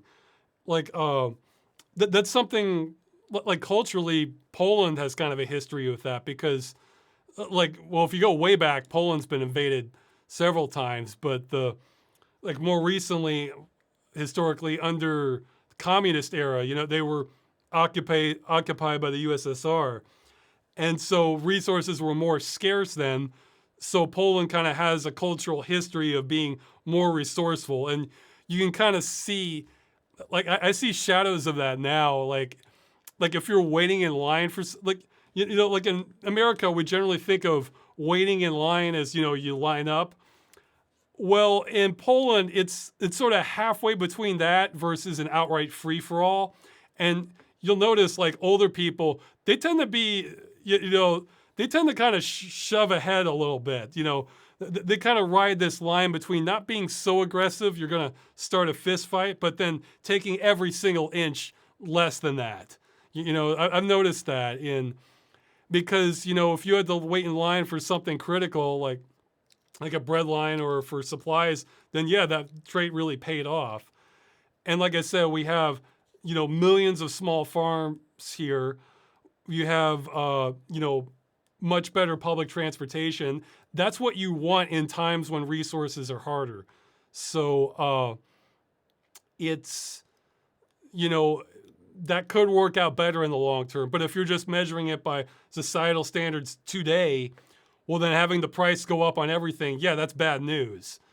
But I mean, I'm a big proponent in dealing with problems sooner rather than later, unless there are really good reasons to put it off until later. So, and that combined with fairly robust populace that will protest government if they're not happy with something, it gives me more hope, actually. So, yeah, but it's hard to say. That cutting off Russian energy is definitely going to have an impact over time. Like, no doubt about that. So, okay, and I lost my place because I was, here, I'll just search. Okay, there we go. Oh yeah, I guess big news here. Apparently the Crew Unlimited, the mod group working on it, apparently they've got it working and released to proof of concept. Though I admit I didn't look into the details of it. I looked at the video, but I just sort of skimmed it, and it looked like it wasn't 100% conclusive proof in my eyes that they couldn't have just recorded this ahead of time. But I'm assuming if they're releasing that, they can back that up. I mean, so awesome. I think that means at some point we're going to have an emulator for it. So that'll be kind of the best of both worlds in that we're able to kind of get legal action taken on killing games. But in this particular case, we're getting the game back.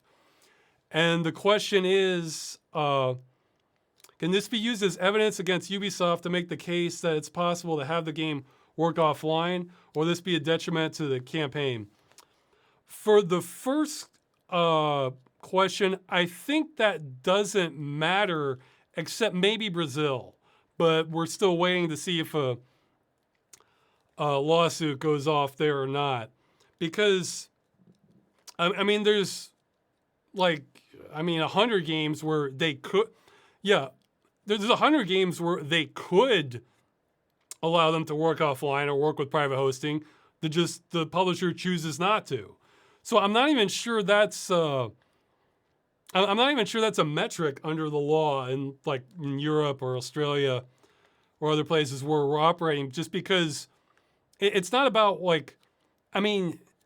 I guess if it was something that was literally impossible, then yeah, maybe that would be taken into consideration, but I don't think that's any game. I mean, I think it's a matter of what design and resource allocation decisions. So I think overall, ironically, this is a small detriment because then people will just kind of forget about it. I'm hoping we can get the European Citizens Initiative out the door and underway before they have the fully emulated version everybody's grabbing. Because if we can just get people's signatures on that before they can forget all about this, then I think we're in relatively good shape. One thing I want to emphasize: all the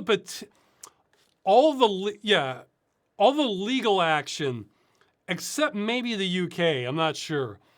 Like we're reporting the consumer protection agencies. directly. That all deals with the crew specifically. And except for the UK, I think we've submitted all of the big, we've had our critical mass in all of those, like, France, Germany, Australia.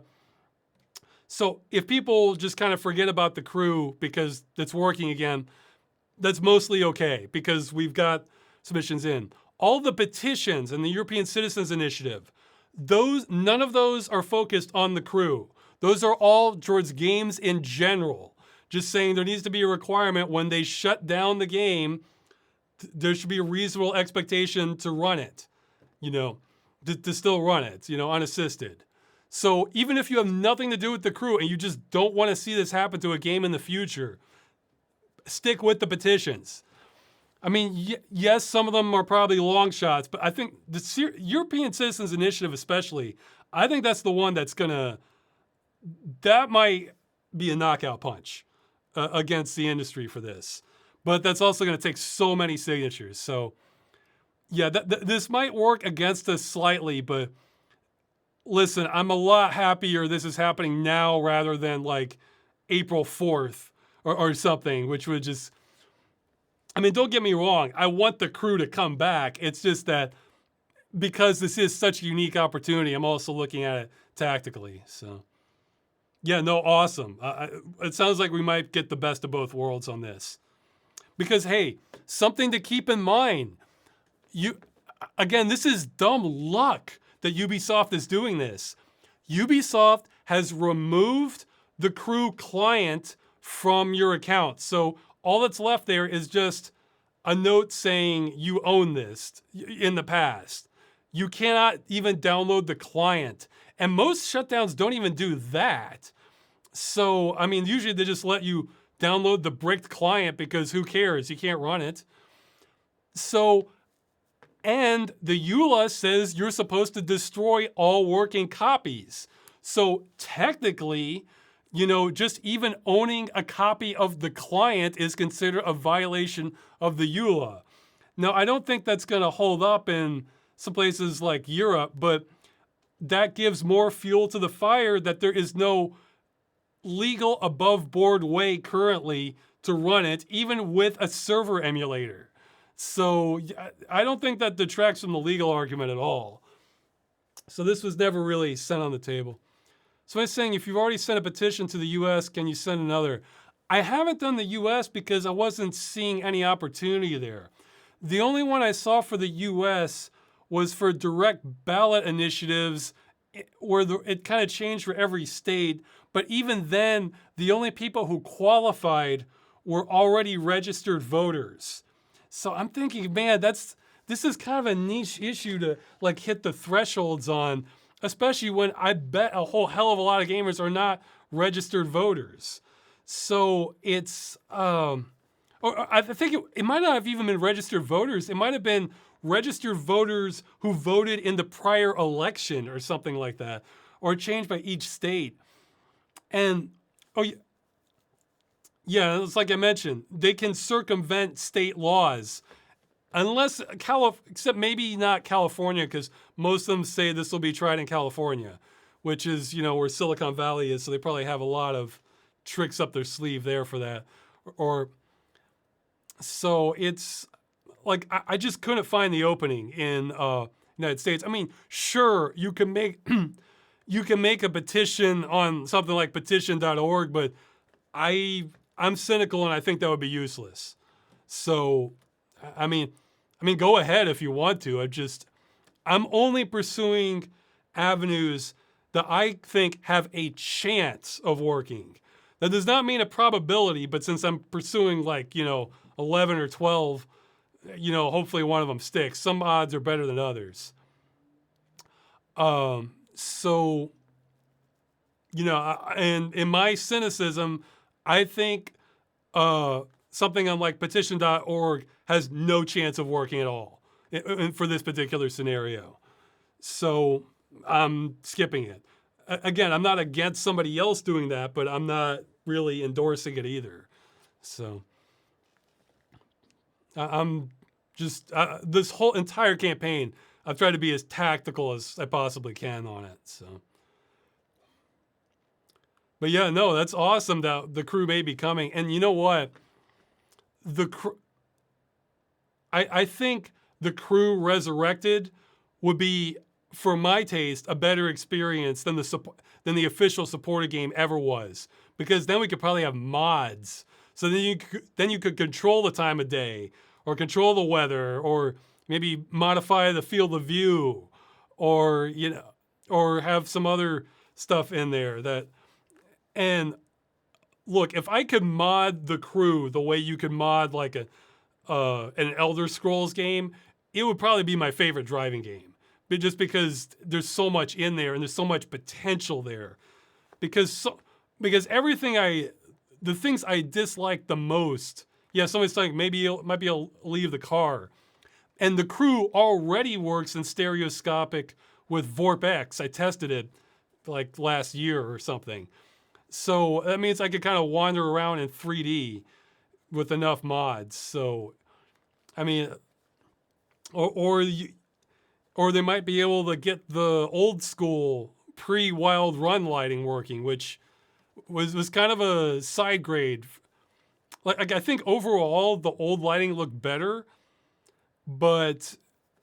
and the Wild Run lighting looked better from the comparison videos I saw. Looked better for some parts of it. So, but yeah, no, it has so much potential with mods. Oh, and my understanding is it's not a true offline mod. They're making a server emulator. Like in order to get offline, they would have to crack that encryption on the flags, and I think they didn't do that. Instead, they just made a server emulator. So that can still work offline. It's just that the way it would do it is you would run the server locally, and then your client would just connect straight to it on your own local IP address. So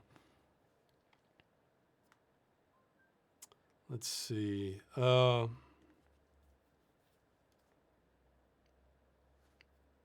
see. Somebody's asked. This is another paragraphs long question here with an edit. Let's see. Okay, well, they're asking what brought me to Poland. Well, two things, but primarily, like I mentioned earlier, my now wife, telling me come to Poland, So, but even before then, I was toying with the idea of leaving the United States just from cost of living, and I think, I probably wasn't ready to pull the trigger on that back when I did, and she was definitely the catalyst. But I might have gone to another country. However, so much dumb luck was involved because the other countries I was kind of considering, it looks like I would have had double taxation there. And I would have had it even in Poland until 2009, which is not that long ago. I mean, or I say double taxation, it's more like 1.5 taxation, because you could omit your regular taxes so that you're only paying one of them. However, you cannot omit your self-employment. If you're self-employed, you cannot omit your self-employment tax no matter where you are in the world as a U.S. citizen, unless that country has a totalization agreement with the United States. And I think there's more now. I think it's like a dozen or 15 or something. But everywhere else, you get double taxed. So there's so many. So I wouldn't have been able to afford that if without that exemption early on. So, man, it's just dumb luck Poland had a totalization agreement. Okay. Let's see, more questions. Do you ever enjoy watching real-life motorsports? Maybe not circuit racing, but rally through twisting backcountry roads. Well, again, I saw one live just through dumb luck when I was going out for exercise. I only saw like the complete tail end of it, but man, they were flying in that. I don't know if I'd care enough about it to just go out and spend the day watching it. I mean, I guess I would, if it was like local, I would go there, spend 20 or 30 minutes because they were just going so fast. As for watching videos of them, Not really, unless something crazy happens, like a wreck, or they just go off the track and into the audience and everybody screams and runs out of the way. Yeah, I'll watch those. But uh, yeah, I don't know. It's more like the atmosphere of it that I really like in a lot of the racing games, or sometimes the racing chat thrill of it. Because, but yeah, not like a super fan in just real life, ironically. Which font did you use for Stop Killing Games and why? I don't remember. I'd have to check my files. For a lot of my regular videos, I'm using I don't even know how to pronounce it, Sego UI or something. I might have made it different for the, what? For Stop Killing Games to help distinguish it. But, that's some, fonts are one of those things where I feel like some people out there probably just get it on like a level I'll never understand. And like, so they can like, graphics design people can probably like look at a layout or look at what you're trying to do, and they'll just know the right font or the right few fonts for this. Whereas me, I'm just kind of like stumbling around in the dark trying to figure it out. So I'm kind of envious of people who know like what font you should use for different things. Yeah, font wizards, the chat's saying. So, have you watched Tom's new show, Wiki Sift? They think it's hilarious. I have not seen it, but I'm behind all kinds of videos. I do like a lot of Tom's videos, so I'll have to check it out. I think he was kind of talking to me about some stuff he was looking into, so I don't know if he's already covered it yet or not, so I don't want to spoil anything by accident. What are your favorite fruits that have helped you in combating sugar cravings? Well, the thing is, even fruits, it's like my skin will start reacting now just because of the sugar content in the fruit. So, I guess back before that, just try to pick something that tastes good that has a low glycemic index. I guess berries are probably your best bet. Like a lot of stuff I've seen tends to say like raspberries tend to be the best. So that can be kind of tricky to get them fresh because they go bad so fast. I guess I could get more frozen ones, but the frozen ones sometimes aren't nearly as sweet as like just fresh ones. I think I kind of answered this before too. They're saying, given controversies about police militarization, police brutality, and officer conduct in the USA over the past 4 years, how would you have felt about all this if you became a cop? And would it differ from how you feel about these issues presently? Well, I'd obviously have more perspective from the police end, so I can't predict exactly everything. But I wouldn't be going in naive of it.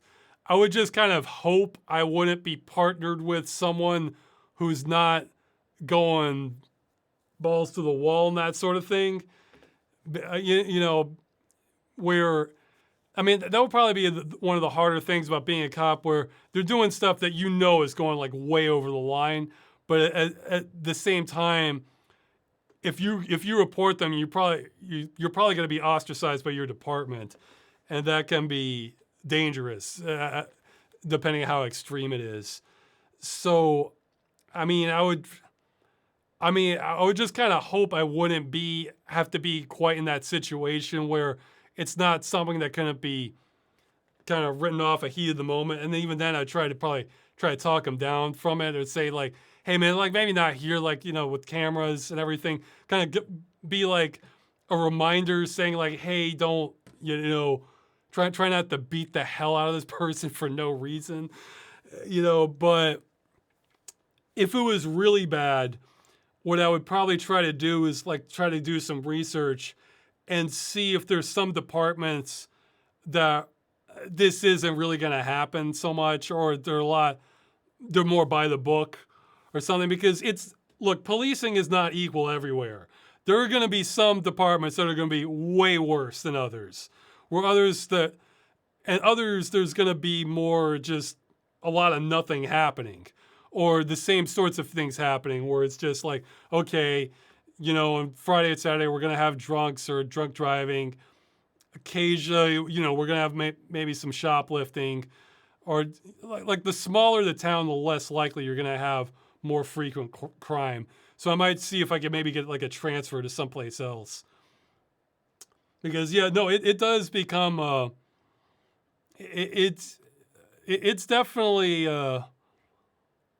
it could get thorny for sure.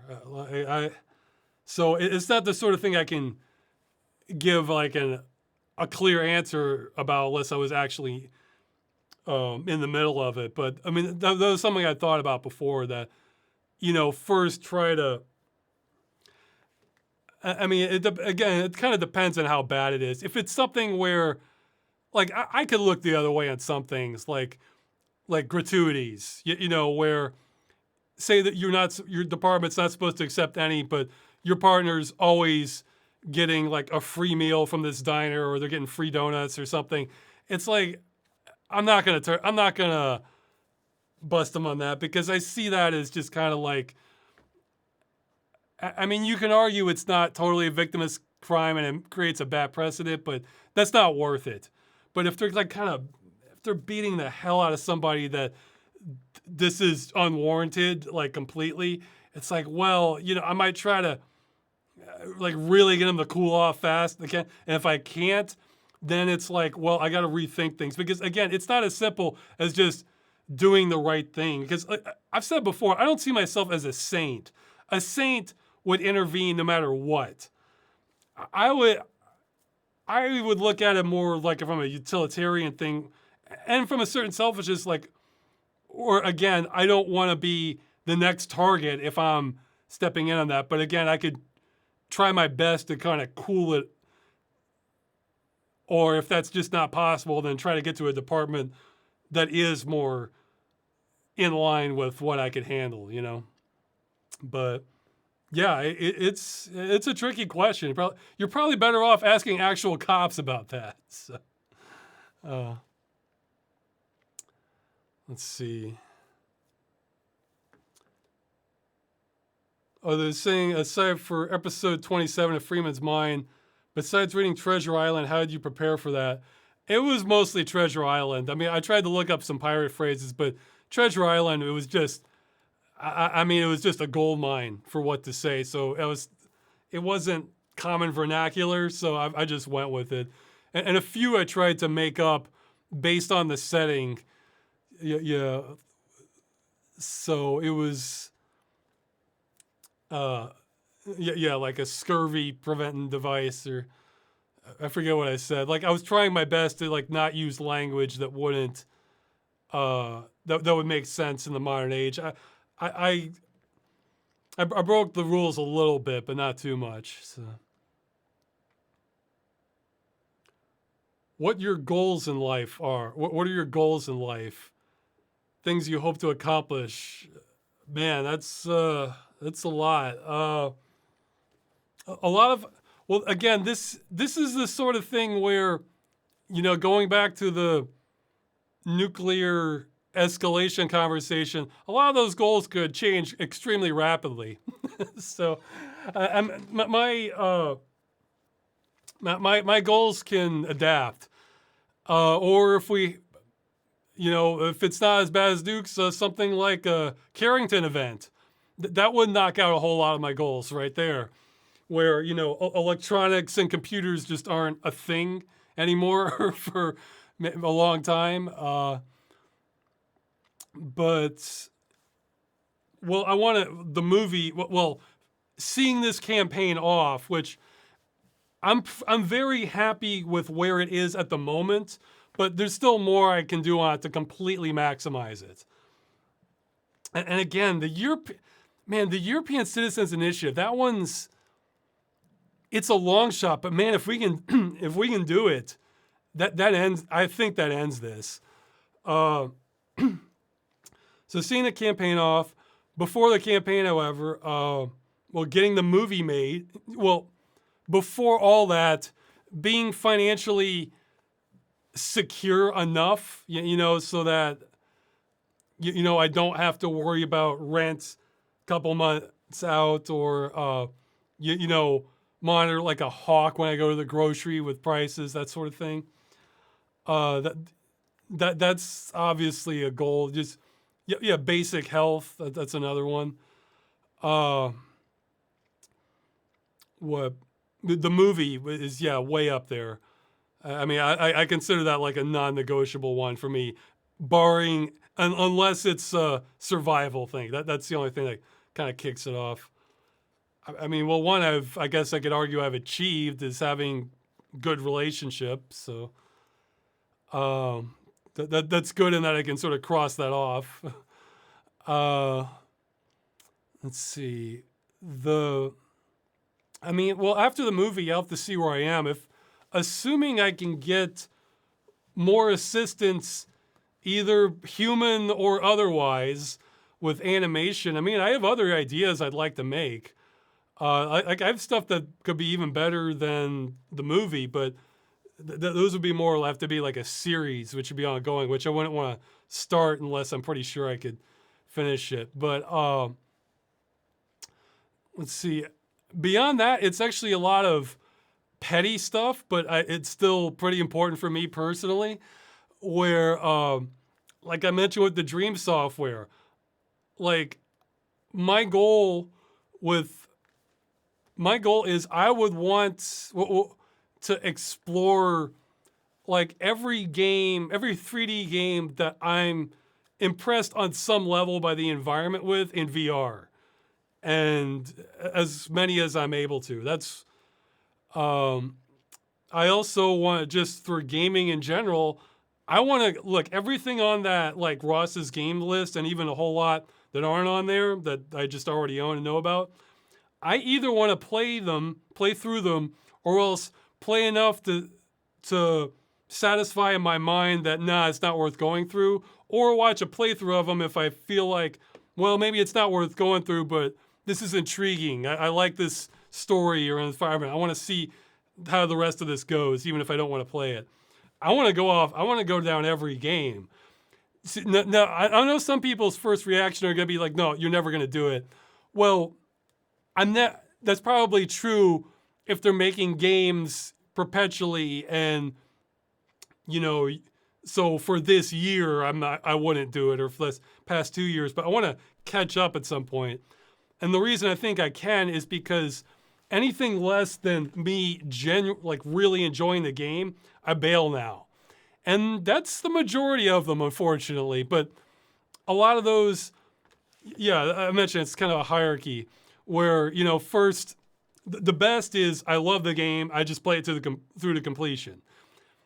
Beyond that, I'll play it and I'm not sure, or I'm kind of liking it, but then I don't like it as it goes on or introduces stuff.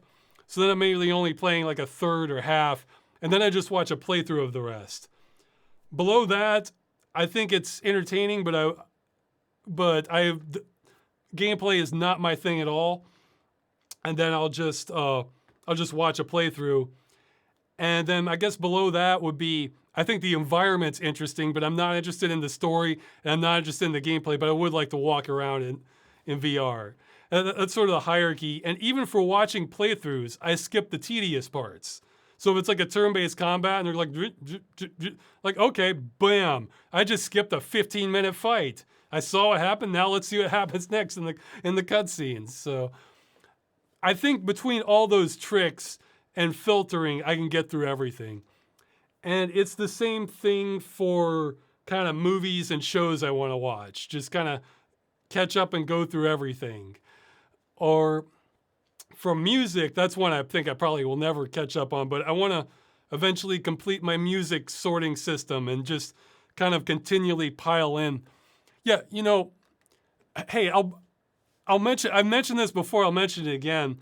One of the reasons I'm not super worried about AI getting super intelligent is because it's like, as far along as it is now, I still can't get things I really want AI for that it should be able to handle. like even right now, not like 10 years in the future or something.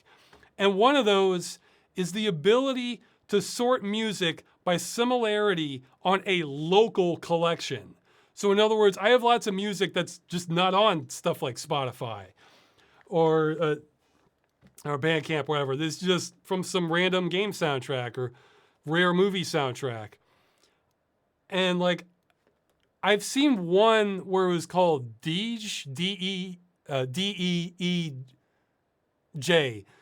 I may have got too many E's there. Yeah, D-E-E-J. And I tried it, and it had two problems with it. One was that it didn't, one is the music you sorted after analyzing it was very similar, and it sounded promising at first, but it had no concept at all of tone. So if something's like calm, but really like kind of positive and upbeat, like say some of the Rama music, it would mix that in with this calm, but really sad and depressing music, even though technically they're very similar. So it's like, it just, in its eyes, it was the same thing. So it's like, yeah, you can't really go from real nice and positive to real dark and depressing, even if structurally they're similar in every other way. So that was the first problem. And the other was it kept mutating and its memory was short.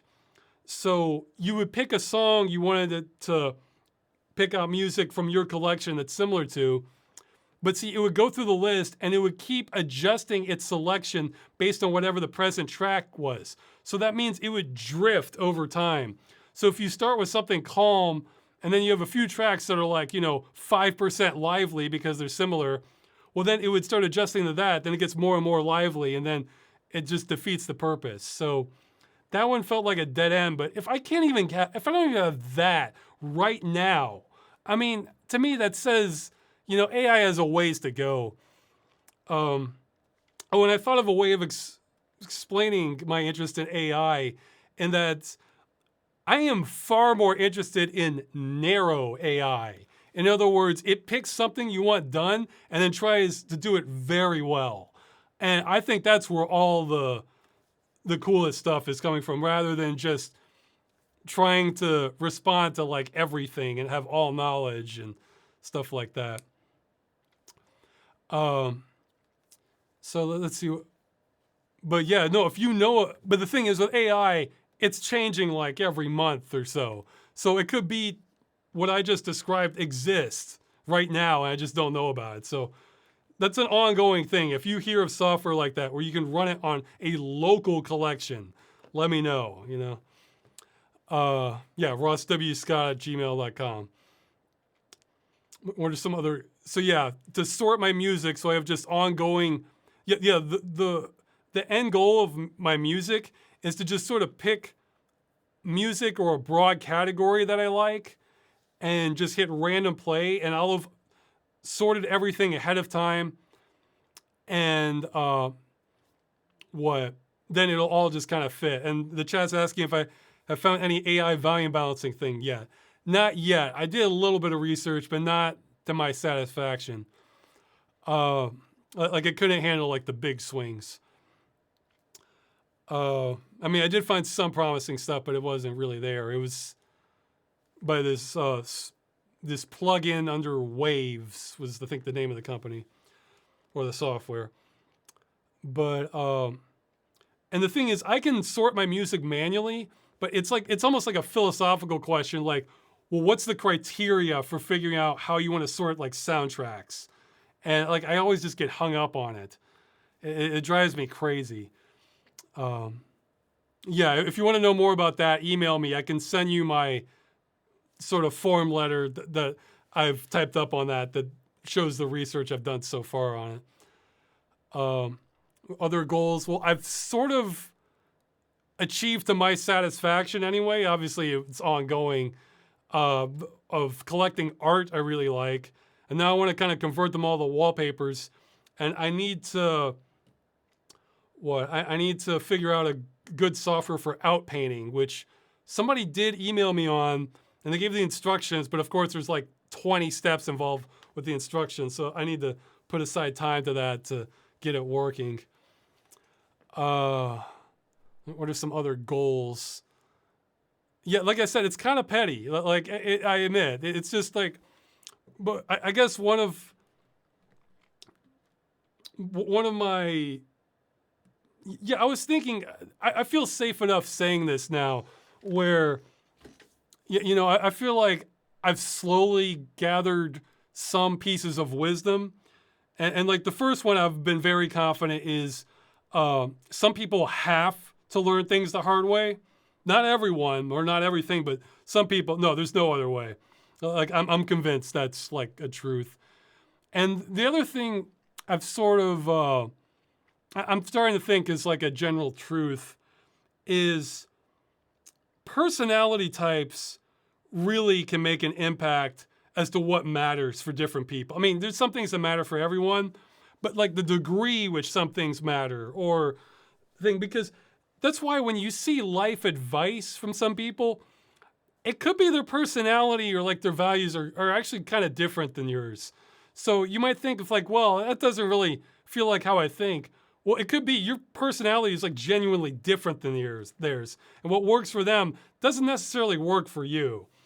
So with that in mind, when I'm thinking about my goals, one sort of truth that kind of works for me is what I find is if I'm kind of enjoying something like genuinely, I don't really try to question it too deeply or think like, oh, is this really what's most important? And I just try to like, no, just genuinely enjoy it. And I think some things it's not really worth overthinking.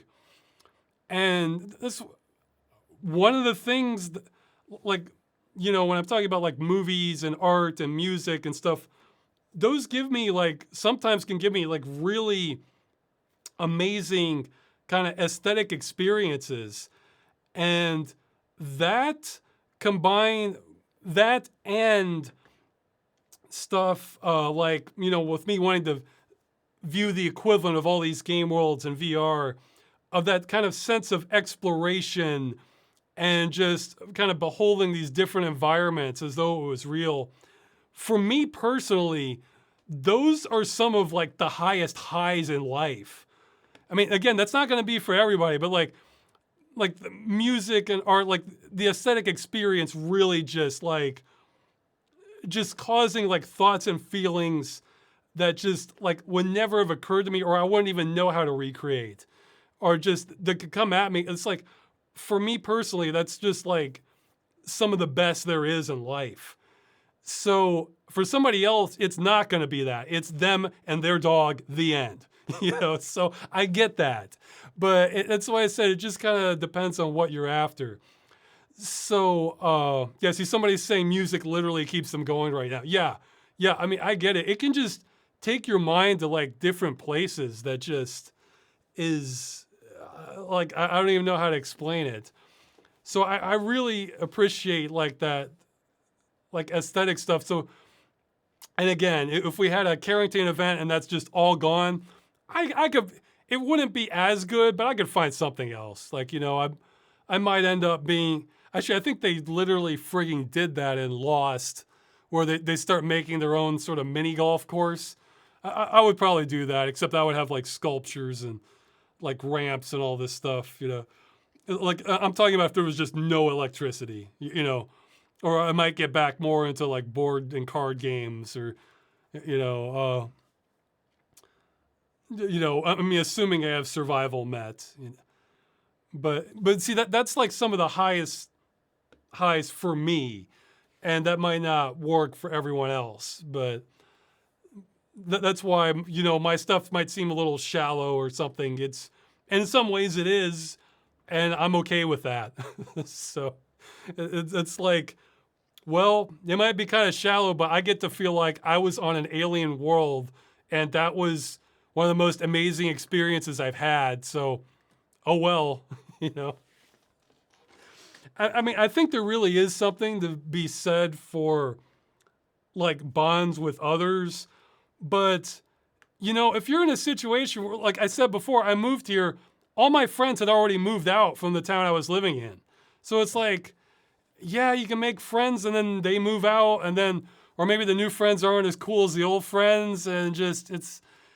I think a social network is great and fantastic if you have it, but you know, I think there's more to life also, so it's kind of like that. But yeah, it just depends on how your personality drifts and your circumstances and that sort of thing. So, or yeah, for some people, like travel is super important. Like they have all these places they want to visit and that sort of thing. I, Again, it depends on your personality and your values, like what's going to be most important. But also, you kind of have to know yourself on some level too, because some things people may think they want and they do want them, but then the appeal of that evaporates after like a couple weeks, and then they're lost. And I think that actually might be the origin of like I've heard like a midlife crisis actually only hits some demographics more than others, because if you have these expectations of like where you're supposed to be in like your career, or once you have a house and a car or something, then life will be great, and then you find it's not much different. Well, yeah, then you might have a midlife crisis. But if you never had any illusions about that, then yeah, it might not really be the same. So, okay, more questions. Can we get an update on the price of beans? You mentioned that as a pro of living in Poland. Yeah, I guess in relation to inflation, it's gone up with inflation. I mean, we're not. My understanding is inflation hasn't hit here like it has in the U.S. It sounds like I've heard horror stories about grocery shopping in the U.S., but with here, okay. Now, my caveat is I'm buying the more expensive brand of beans ever since I found bugs in the less expensive one. Though I did find a pebble in, yeah, the one I'm buying is Bonduelle. I did find a pebble in one of them. And that makes me think they're using AI in their stuff, because it was kind of dark and it was the same size as a bean. So maybe whatever sorting machine they're using, it needs some refining.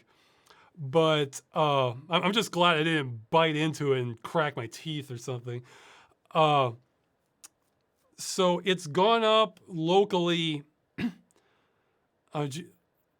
I think it's up to like 550 zloty. So divide that by 4 usually. But it's oh no, that might only be the sale price.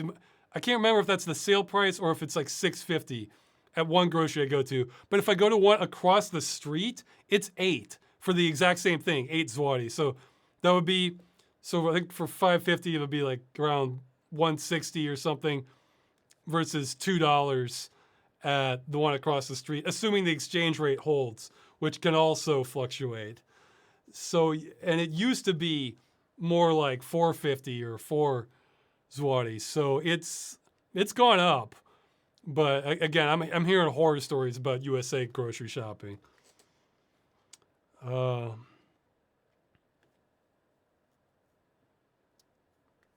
yeah, somebody's recommending Dusk. Yeah, I tried it. I liked the farm levels. I got to the warehouse stuff, and then like later, like sort of like a military base. But I don't know. I just sort of lost interest in it. Like you know, again for boomer shooters, like the level design, it just kind of felt okay to me. Again, I like the farmlands. I like those more, but I don't know. Whereas I think a lot of boomer shooters are trying to copy the way most 90s ones did it. And I never really liked the level design of a lot of 90s first-person shooters. It's kind of rarity.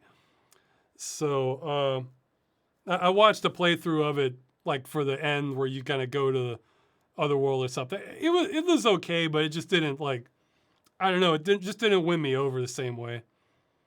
I think I like more context to my first-person shooters, because I'm thinking both. Yeah, like I said in the video, my favorite 90s like Doom era ones were like Strife and Now Killing Time, and both of those are like unconventional. Like, you know, they're both slightly Metroid-ish design, you know, where you're kind of where you have a hub and you're backtracking and you unlock things. And there's a story component to both of those. And they're at least trying to have some unconventional for the time level design where it's not all just a maze and you have like courtyards and buildings that kind of feel real and it's not super abstract. Okay, somebody's saying they're clearly inspired by Redneck Rampage for Dusk. I never got around to playing Redneck Rampage, so maybe I need to play more Redneck Rampage is what this amounts to. So, yeah, that was one I always missed, you know. Let's see. What are your thoughts on Team Fortress 2 in its current state? I haven't played it in forever. I've heard it's kind of overrun by aimbots and exploits or stuff. So, that obviously sucks for people who want to keep playing it, and it shows Valve deprioritizing it. However, that's more of the developer, I guess, dropping the ball, because I would think it would like, let's say Team Fortress was still getting like basic like fixes, like patches for exploits and maybe like minor updates. I bet it would still, I mean, it probably wouldn't be overthrowing Fortnite or anything, but it'd probably still be having a profitability and sustainability to it. So this is an example of like where I guess, I'm assuming, I'm just going by what I've heard, where the developer is just sort of neglecting it, but it's still limping along. That's still much better than a dead game, because then what you do, if you want to keep playing it, you have to kind of, it takes more work on the player's part. You have to kind of build your own community, or, you know, the people you're going to be playing against are all kind of on an honor system where, like, yeah, we don't want a bunch of exploits and crap like that. Or you have, or sometimes, I don't know if that works for Team Fortress, but in the old days, what you would do is you'd host private servers, and then sometimes there would be like third-party anti-cheat programs that you could scan for and install with. So you get an extra layer of protection that way. And so that way, some servers would be higher quality because they would be like way more oppressive on like trying to make sure like cheats are just not getting in there. So yeah, you kind of have to set up your own community stuff then. But I mean, if you're playing with like the same 20 people, if you enjoy the game, that's a lot better than just never being able to play it again. So yeah, the chat's saying they have community servers that have admins that remove any cheaters. Well, there you go. That's still a playable game, you know. So, I mean, yeah, it would obviously be nicer if the developers would maintain it and keep it going, but especially since Team Fortress model is kind of games as a service ish, where they can profit from microtransactions. So, I mean, but. Look, I totally respect developers never making a game, you know, so you can run it and then never wanting to touch it again. I can totally understand that, so I'm not trying to put a yoke around developers' necks, you know, but you know, as long as you can get to the point where whatever they did release, you can keep running it in some fashion. That's what matters, you know, so.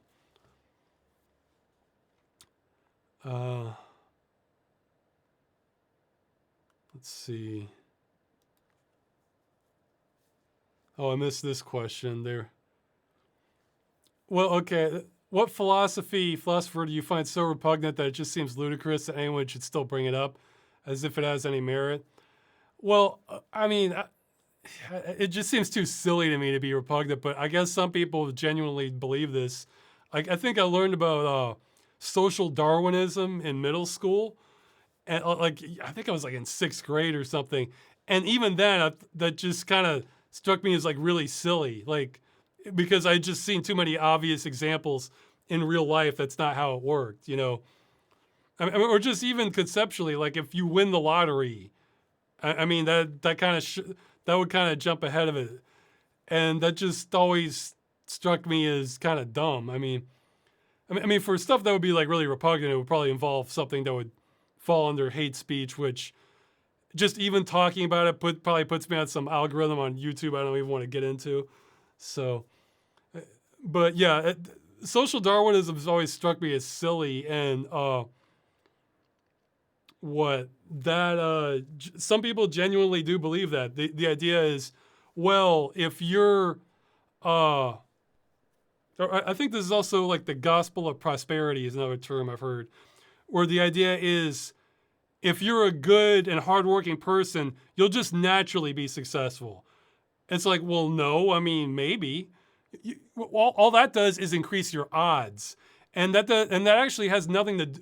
And I'd say there's probably either at best no correlation or at worst an inverse correlation between basic morality. Because when you look at all the richest people, those are generally not your most moral people. Those are the people who are good at making money, and there tends to be a correlation between how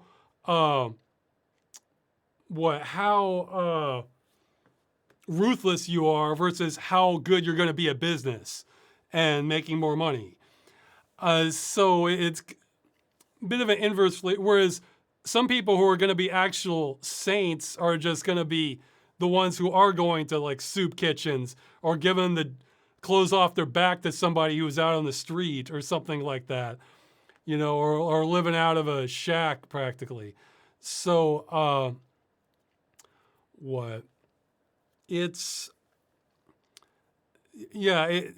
think there's like no correspondence with morality, but even with your competence in how your work ethic, I think it's like the most, if there is a correlation, it's a very weak one, you know, because lots of hardworking people just scraping by.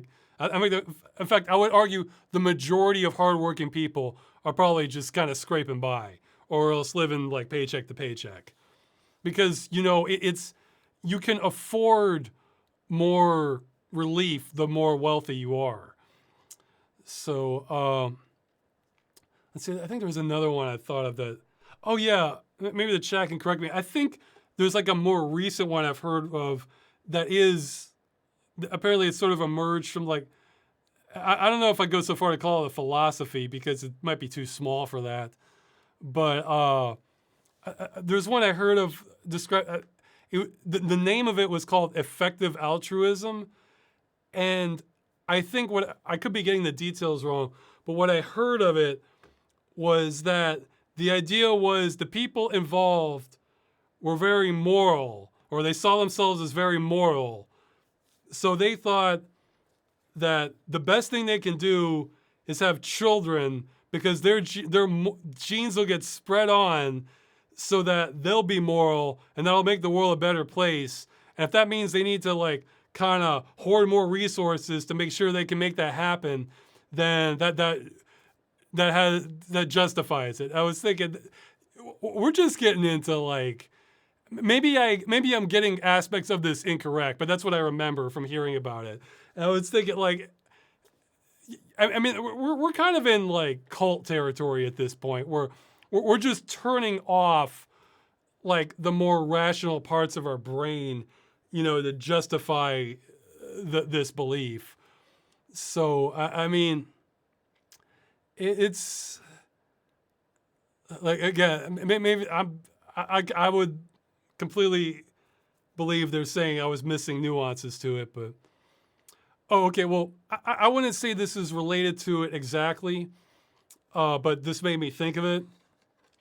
I got an email from someone wanting to about AI, where they saw my AI risks chart, and it sounded like they wanted to kind of like debate me with it in like a real kind of honest and sincere way is the impression I got from it, or just through the email. I don't know if they were interested in a video.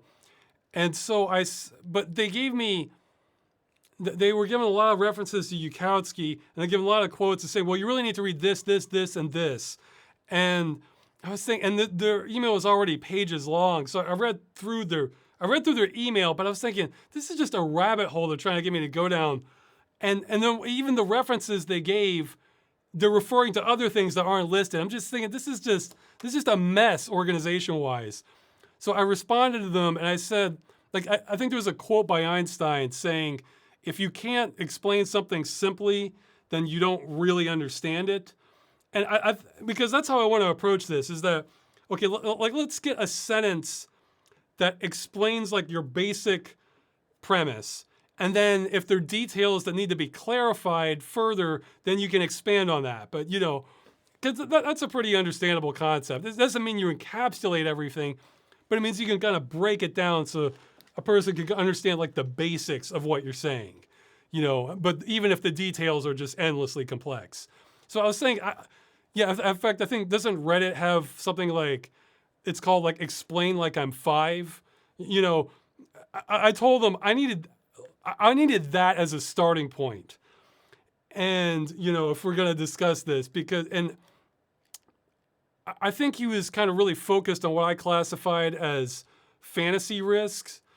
And I was saying, I was only calling them fantasy risk, not because they weren't logical, but because they all hinge on the AI becoming super intelligent. And if that never happens, then none of these risks happen.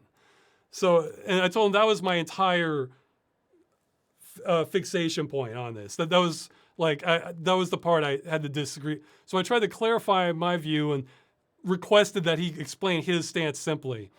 Well, unfortunately, he sent me back another email that was filled with more references, another 3 pages, where he did not explain things simply. But I read his follow-up email, and I think I understand now why they're saying they think it'll become super intelligent. I don't think they'd ever admit this, and they would want me to read 5 books to explain it, which is, I'm not going to do that unless I need to get to a certain level of understanding and feel there's still something there for me to read all these references. If you can't even explain it simply, then you've lost me at this point. But my interpretation from what he said from his follow-up email is the reason the AI advocates are so concerned about becoming super intelligent is because some elements of, like, again, the neural networks, like we talked about earlier, mimic evolution. In my opinion, they don't mimic it nearly enough to kind of make these conclusions, because biology gets incredibly complex. But just going with the argument, because it mimics evolution, and evolution has led to where we as humans are now with our human level intelligence, then the assumption is that because we're mimicking that, that's going to cause the AI intelligence to emerge. And again, my counterpoint to that would be that I think we're not copying enough of evolution to worry about that. So, and I'm sure I'm probably going to get some emails saying I'm misrepresenting it. If you think I'm misrepresenting it, give me the explanation in just, like, let's say a maximum of 3 sentences. Like, 1 sentence would be even better. So, and then we can go from there, you know. So if I misinterpret, I don't want to paint anyone unfairly. If I'm misinterpreting that, straighten me out in a simple manner. You know, you can give basic concepts of complex processes, you know, and then if I agree with 90% of what you're saying, but then 10% I completely disagree with, well, then you can expand on that 10% and then gradually get more and more complex and figure out where the disagreement is and see how complex it needs to get. But you need that starting point, or I need that starting point. So, but yeah, that's my interpretation. So I'm not worried about that. But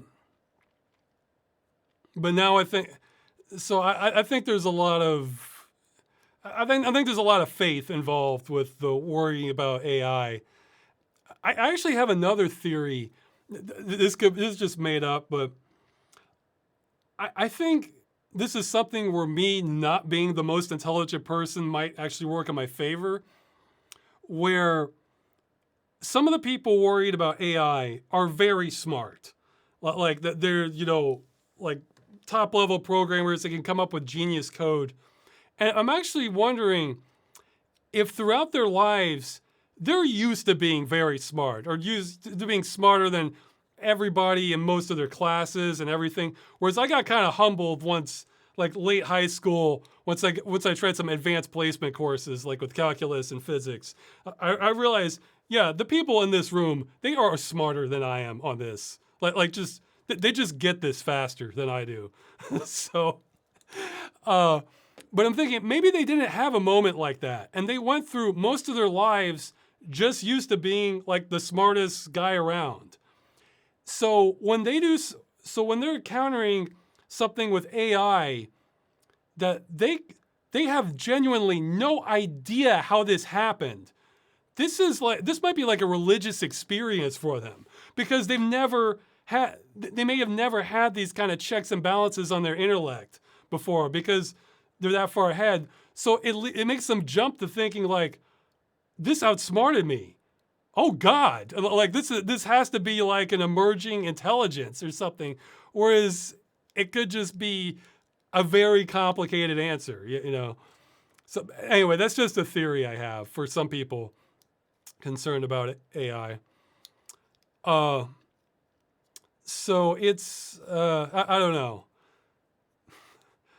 Like, I don't, look, probably everybody can assume they know better about some things. However, if you come at me with like really hard evidence, I do not, then I'm the sort of person who I can change my mind on a dime once I realize, oh, damn it, you're right. That like the logic, I made a mistake in my logic flow, or like, oh, this math is wrong, or I wasn't accounting for this variable, or that sort of thing. And then I can course correct, but so yeah, if you like, I think I've kind of come to my conclusion on AI, but again, if you think I'm wrong or misrepresenting, explain to me simply why it's going to approach superintelligence, But it's just because oh yeah, that was the thing I was going to say. Just because it mimics some processes doesn't mean you get the full package. Like somebody was comparing it to like the difference between a paper airplane versus like a jetliner. They both operate on the same fundamental principles of lift, and air friction and speed. However, the jetliner is immensely more complex than the paper airplane and can do many more functions than it can. And the processes that led to it being able to do that are incredibly more complex, because then we're talking metallurgy processes that went into that, and like aerospace designs and electronics and circuits. It's just, there's just this massive, like the complexity isn't even close. And that's kind of what I see with AI mimicking some processes versus what actual biological evolution. So, but yeah, again, I'm still super encouraged by narrow AI. Bring it on. Like, I have my wish list of AI stuff I want to happen.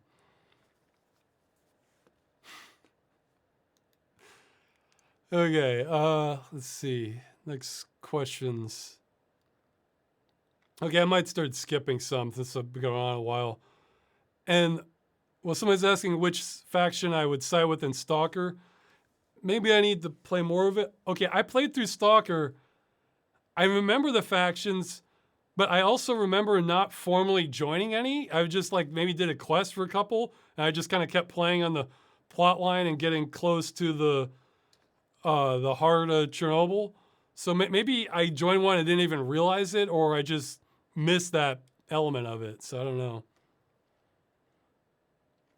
Do you think old games should be played at the highest possible resolution feasible, or be played in the original resolution they were made in?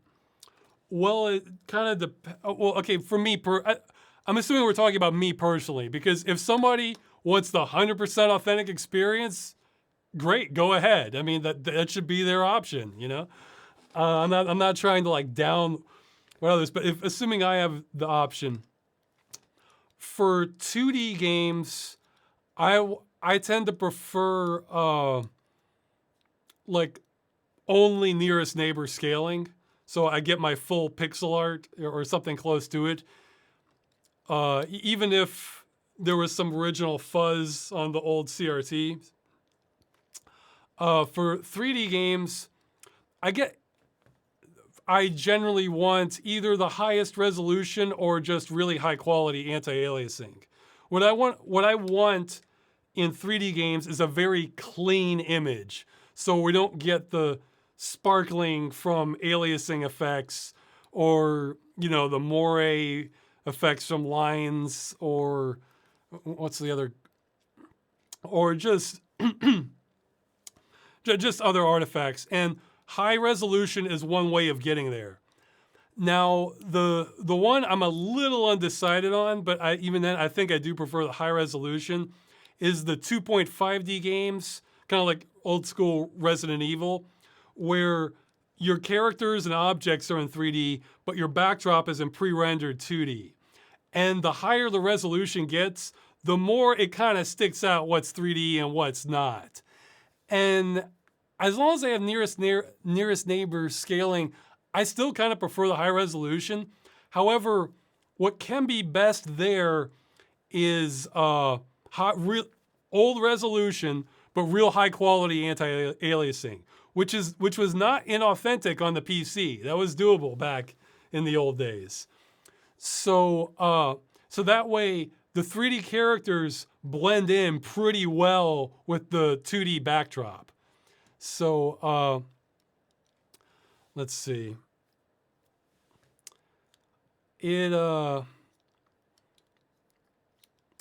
Let's see.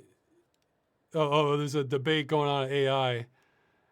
Yeah, they're saying adapt being able to pay mortgage. Yeah, I'm all for, well, I made my stance clear on that. I'm all for people having a place to live and eat, regardless of your job or lack thereof, but it's mostly I want the clean image. Whereas if it's at original resolution with really great anti-aliasing, and I'm not super picky if it's like that versus like some 4K upscale re-renders. So, but the pixel noise and the sparkling pixels and shimmering, I hate that. So whatever gets rid of that or reduces it, I'm in favor of. So,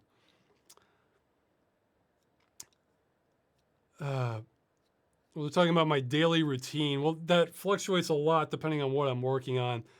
Also, depending on how much time I spend on movies and games. Like for months, I was watching no movies and playing no games, working on the campaign, because it was that busy staying on top of it. One thing I almost never neglect unless there's a hard deadline is exercise. So I am going out and running or hiking pretty much every day. And more lately, I've been pretty good about upper body exercises. I'm trying to do that every day, but I'm not up to the point on aerobic exercise where I just never not do it. But I'm trying to get there. I'm usually washing dishes every other day, doing laundry every other day, cooking every day pretty much, but it varies. Some days, if I'm really busy, order. Usually going to the grocery to get food every other day can be more frequent because, again, food spoils faster in Poland. Going out to get packages that sometimes get ordered multiple times a week because, like, my wife can have issues with anxieties, telling me to go get them, or sometimes they're too heavy. Or some other errands I'm always running. It's well cleaning. Well, cleaning it's kind of varies. Where if it's like something that's going to what if it's something that's going to create an odor soon or be unhygienic, I'm on that almost immediately. Whereas if it's just stuff like paper or just clean clothes or something, I can be pretty slow. But let's see. Cleaning is kind of more periodic if it's not like an immediate kind of hygienic thing or trash. Yeah, taking the trash out usually every other day. Uh, let's see. What are some other things? I guess for games and movies, it just kind of varies how much time and how busy I am. Like if I've just finished a video, I can sometimes do it more. But I'm usually trying to have like an hour or two of entertainment every day. But if things get busy, and I don't get that. So it can kind of vary more, like depending on whether it's a game or I'm watching a movie or something. But I'd love to have more time.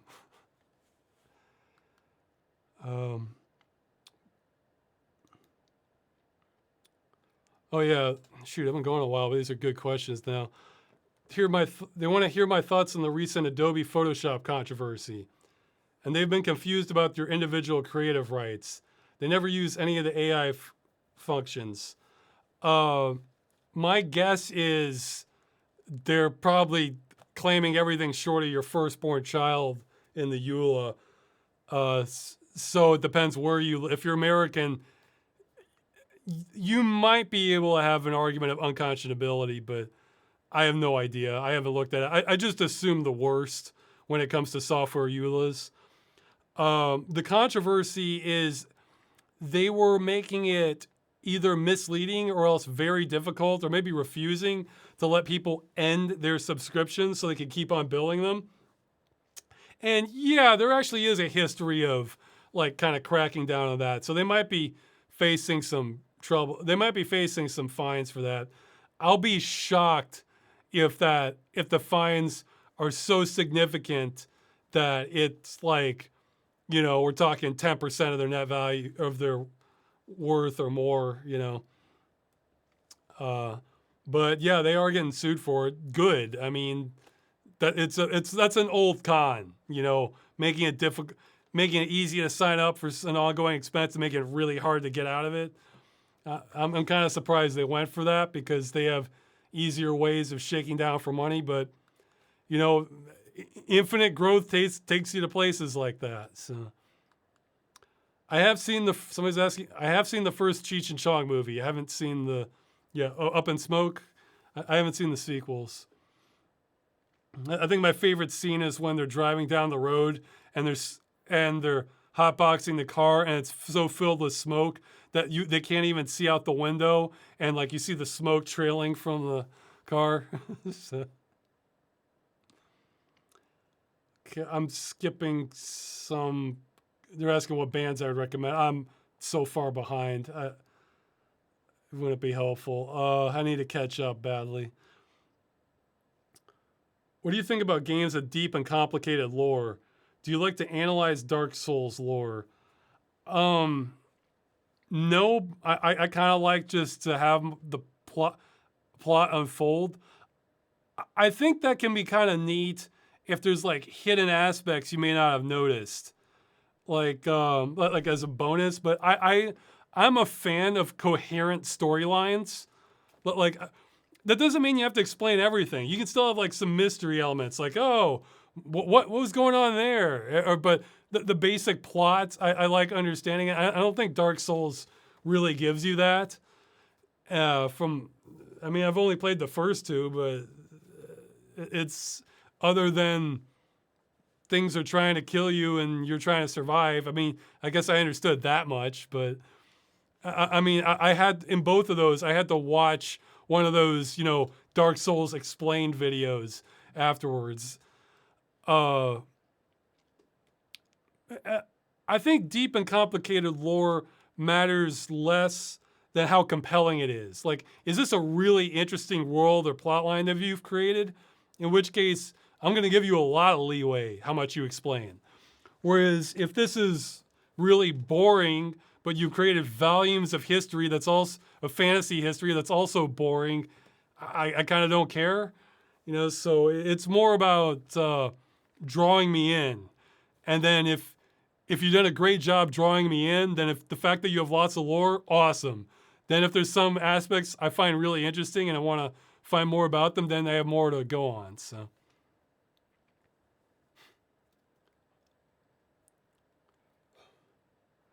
let's see. Okay. I got distracted by a question. Please reply with either yes or no. Where did you come from? And it made me think of that song that got a bunch of techno remixes. Something, Cotton Eye Joe or something? Yeah, Cotton Eye Joe. That's my answer. Somebody's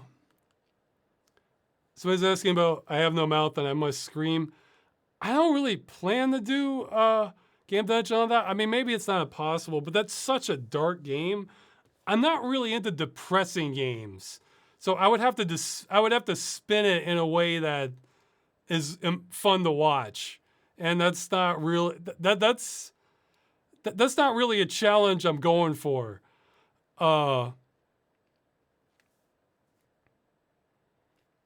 That's take like the most depressing one of the most depressing games and just try to make it funny. I mean, it might be doable, but I mean that's a tall order for I have no mouth and I must scream.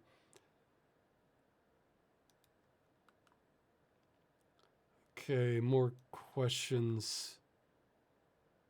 Oh, someone's saying out of the very limited turn-based combat games I played, they would say what did I think was the best one? You could debate if it's even turn-based combat. It's turn-based combat-ish. Is probably Chrono Trigger out of the ones I played. That game's an experience. It's because I mean it's so good in other ways. Like the atmosphere is fantastic. The music's fantastic. You're going to so many different environments and they're very interesting. The storyline's very interesting. There's many multiple endings, and it's like you can kind of push past through them to get to like the real super ultimate ending, and it kind of leads you there. And it's just it has a flow to it. Also, I mean, that's something I still don't understand, and maybe I'll never understand. But some games kind of have a magic to them that others don't, and I don't know why. I mean, it's certainly things like the music and the environment are part of it. Maybe it's all that combined with the story too, but Chrono Trigger has that. Okay, somebody's saying I should try Sea of Stars. Gameplay wasn't my favorite in Chrono Trigger, but you gotta understand, I'm biased against turn-based. So, I mean, I don't know if I'd replay it today. I would probably watch a playthrough, but I would watch through the whole playthrough. I mean, it's a really good game. So it's. I mean, there's some parts I think are kind of dumb or hokey, but there's so much good in there too. Again, I think internally I sort of grade games more by the highest high points, and the lowest lows if that really detracts from the highest highs. But okay, okay, I'll get to the live questions. Let me try to go through these other questions faster. Any progress on a new GUI? Not yet, and that reminds me of another goal I have, to have a really good GUI, or at least as good as I can get it.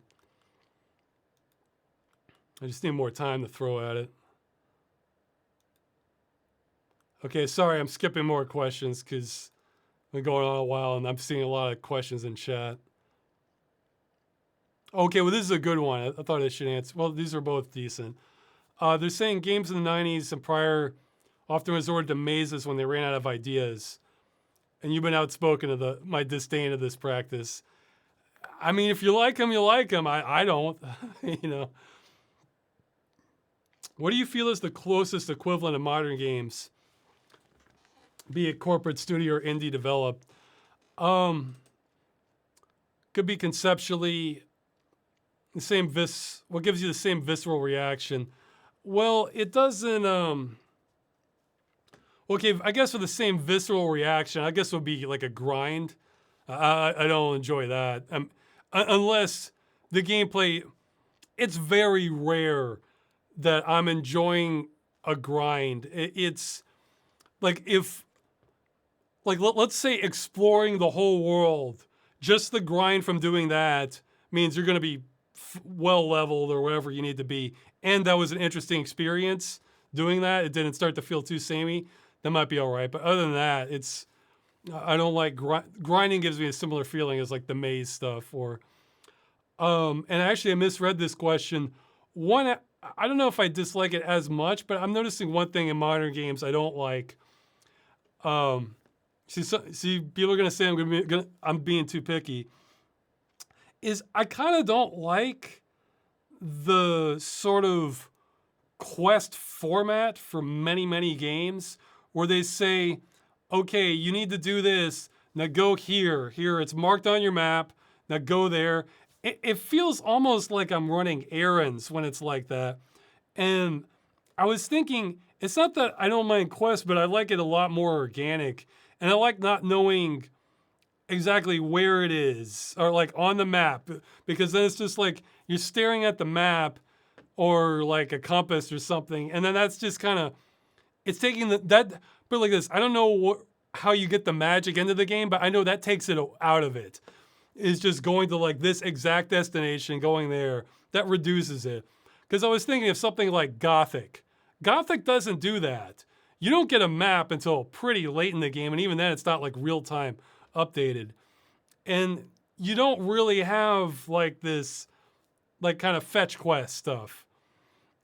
And I'm noticing I really don't like it. Like the more rote it is, then yeah, somebody's saying you like the story to be clear, but the quest to be vague. Well, okay, I like the story to be comprehensible. You know, so if the story's keeping a lot from me, but then by the end of the game it's all understood, that's fine. You know, so if we're having some mystery and you're trying to get your bearings, that's all right. But I mean, I don't feel like I understood much more of anything at the end of Dark Souls than I did at the start. Just a few things, you know. Like okay, this monster wants me to do this, and then these guys want to kill me, and then this place is in ruins, but apparently it used to be better. I mean, that's what I got from Dark Souls story, you know.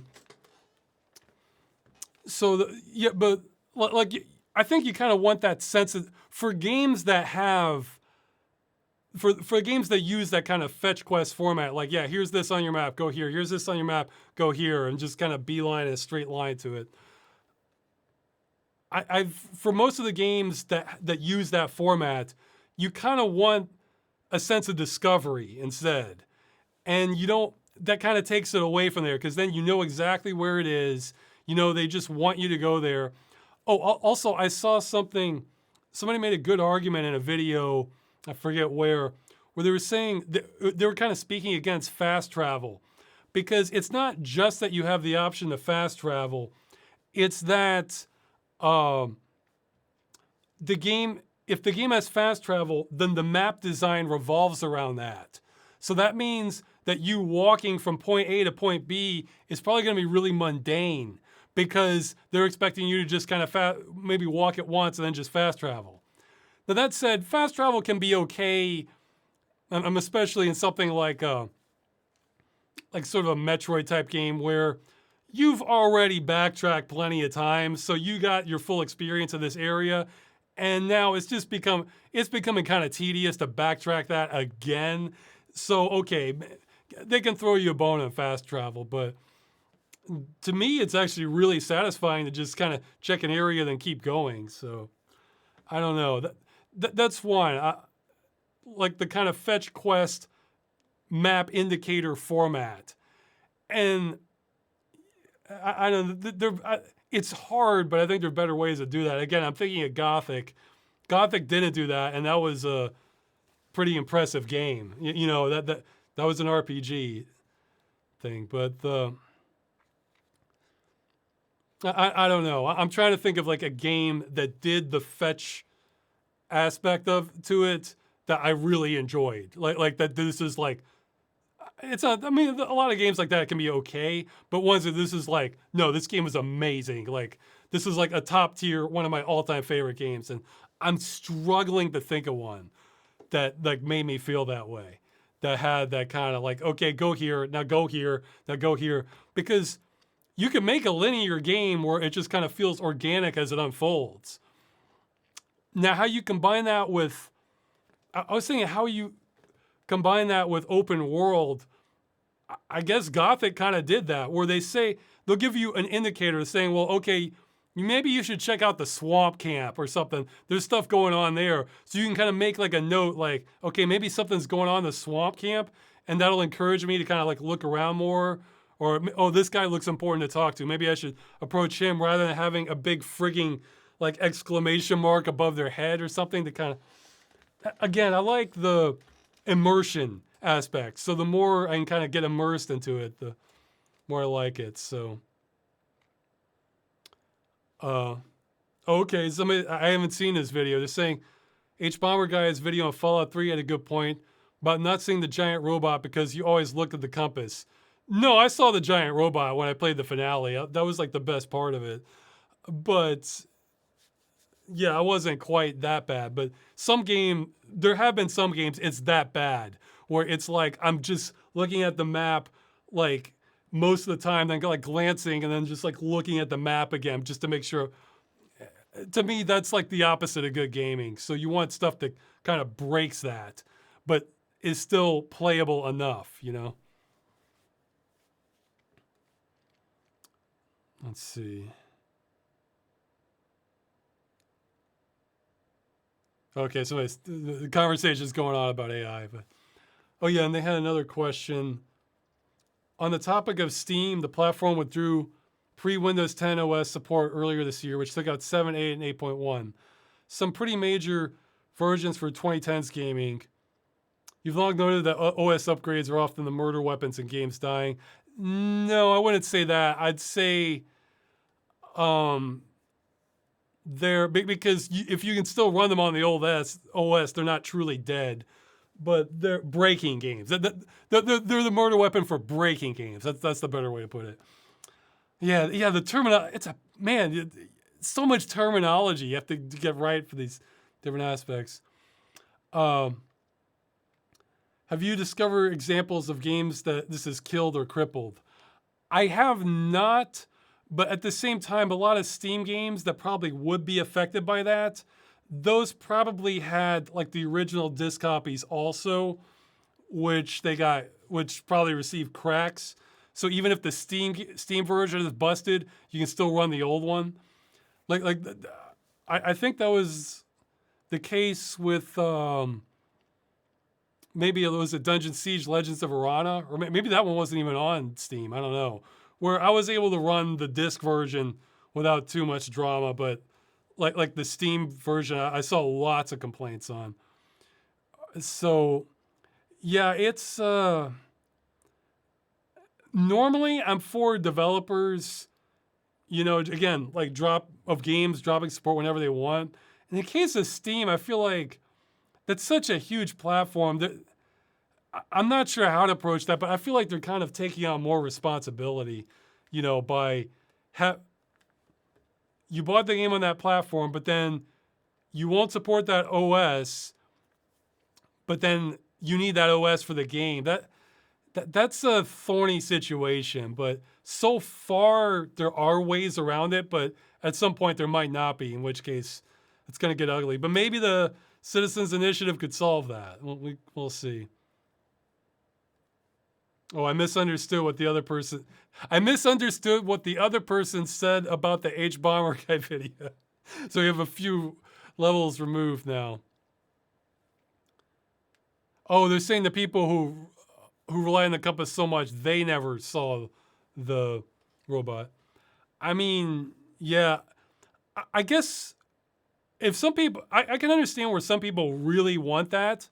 I guess what if you wanted to compromise, what you do is you design the game to not have that, but if you want to enable that in the options for people who want it, go fine. You know, see, I mean, see, if it's not designed for that and you turn it off, it's like, yeah, you can do that, but then you're really at a disadvantage or it's not fun for other reasons. But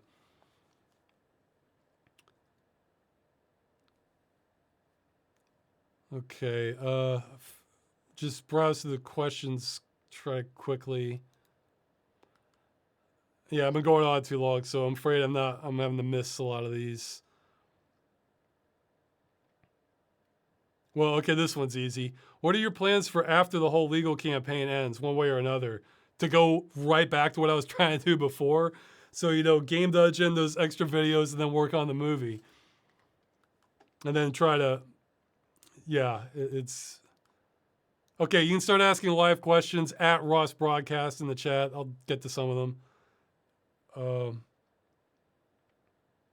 yeah, Ross, do you give any credence to the proof, in quotes, some scientists claim to have regarding whether we live in a simulation?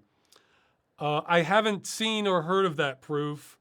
So yeah, feel free, if you want to like break it down for me, you can do that too. I mean, that's one of those things where I think probably not, but once you get down to that level, everything's so weird anyway.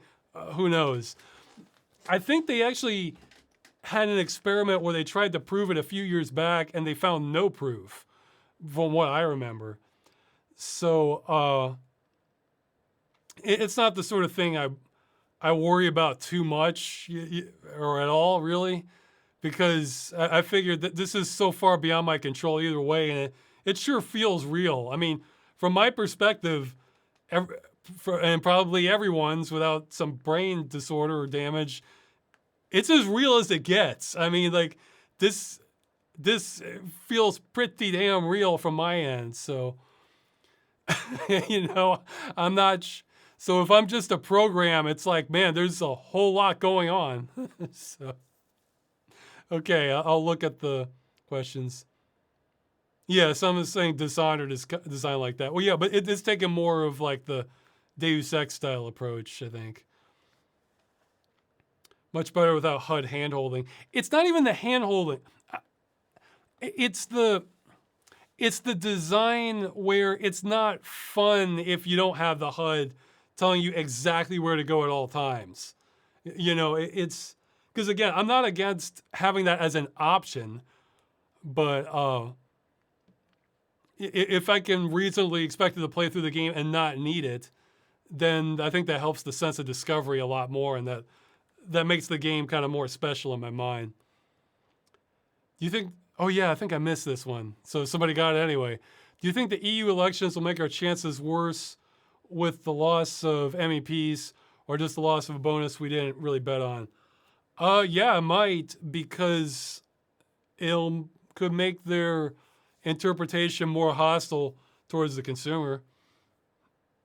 But again, not all our eggs are not in one basket. I think it wouldn't. I think that might either, like, let's say we get favorable rulings from France or Germany, and it goes to a higher court, that might put their hands on the scale more to kind of block it. Or the other scenario is they might kind of interfere with the citizens' initiative. But if we can get the signatures for the citizens' initiative, I think there's a strong chance that's gonna be a knockout punch, like regardless of the politics, because they'll be like, wow, they got 1 million people to do this. And what they're asking is pretty reasonable. It's about video games. Who cares? So this is an easy political win. Yeah, let's do it. I think that's going to be the logic of politicians. So. Okay.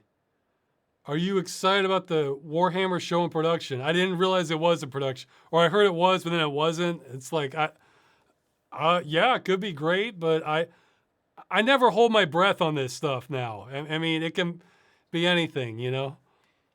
Because, what was it? I was looking forward to Mega City 1, you know, for Judge Dredd. And I guess that's in production hell. Maybe it's never going to happen now, which sucks. I mean, I think that had a lot of potential. Um, what antivirus would you recommend besides Windows Defender plus Virus Total? They're saying, I recently uninstalled McAfee. I'm looking to change up my antivirus. Well, what you probably want to do is look up, because this changes and I can be lazy. Like I'm still using Avira since at one time it was like one of the best for free ones. And the detection rate's still pretty decent. But what for, just look up like antivirus detection rates or comparison or something. And there's a few sites that look into it and they try to give it a battery of it, and you can kind of see which ones are the best. I mean, I'm assuming they're doing a good job. You know, when it comes to security, you never know. Or they're people who know much more insider stuff that I'm just giving pure layman bad advice on. So, I'm just I'm trusting that the people who are testing this stuff for like the most coverage are doing a good job, essentially. Did not mean to want to apply. I didn't understand it. Just there was some ambiguity to clear up.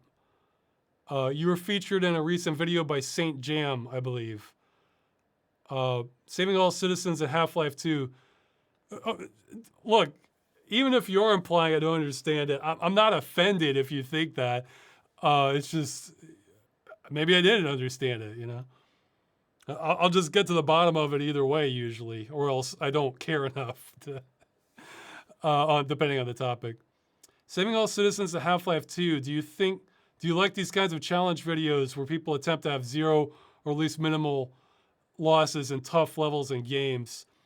I think it can be kind of neat, but at the same time, if I'm being completely honest, I might just kind of skim them a little bit, and I'm not sure I ever really watch through them.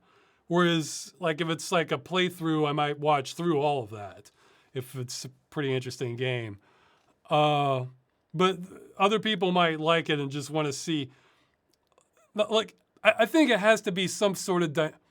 I think for me to like want to watch it and have my eyes just not want to look away, I think it usually has to be involve some sort of social dynamic also.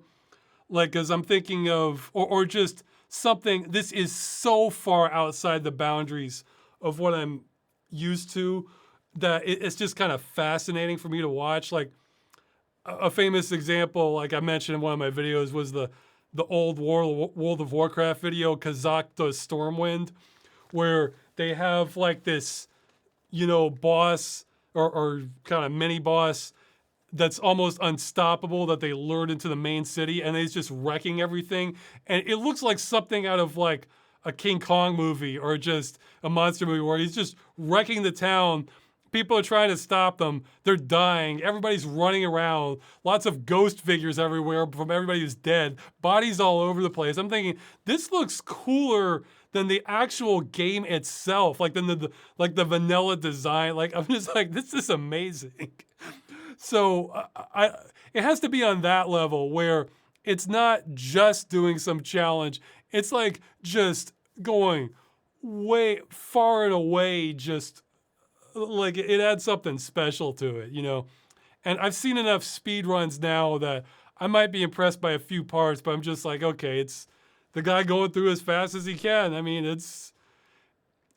I don't know, sometimes if it's like a really impressive skill display where you're just like, oh, wow. You know, you don't even want to think about what it takes to pull off something like that. Then that can be interesting too. But I haven't finished Planescape Torment yet, though that's still like middle high on my list, you know. It's top of the list for that style of game, the isometric adventure game, RPG kind of hybrid game. So it's top of the list for that genre. So, but no, I haven't gone through it yet. How linear is that game? Like, do you make decisions that like can make a big difference, or is it just kind of straight course? I'm kind of curious. Did you have the same issue with turn-based combat RPGs that let you battle in real time, but forces the party to fight in a dedicated battle screen? Think the Tales of series. I guess I haven't played those. Okay, have I played any game like that? So you battle in real time, but your party's kind of constricted. No, that can be kind of cool. Actually, you know what that does sometimes? Is sometimes the battleground looks so nice, like that you're in the forest trail or something, that it makes me want to like explore more of that, and I can't. And I'm like, oh man, that's kind of frustrating. I mean, I know there's probably not much behind that corner, but it looks so good that like, yeah, no, that can work. Yeah, I don't mind that uh, if I'm getting kind of drawn into it. Because I was thinking Dragon Age had a little bit of that from what I remember, like the first one. That wasn't my favorite combat, but it had good atmosphere to it. Any books or stories you think most people should read? Jeez, I don't know. Most people, not that I can think of off the top of my head.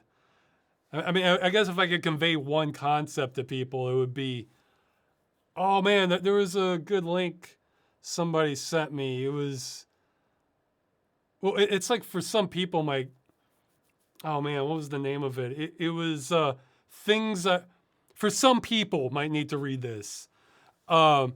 Things about energy or the environment I wasn't taught in business school or something like that. Or geez, what was the name of it? But like this, I'll have a link to it. But some people don't need to read this, but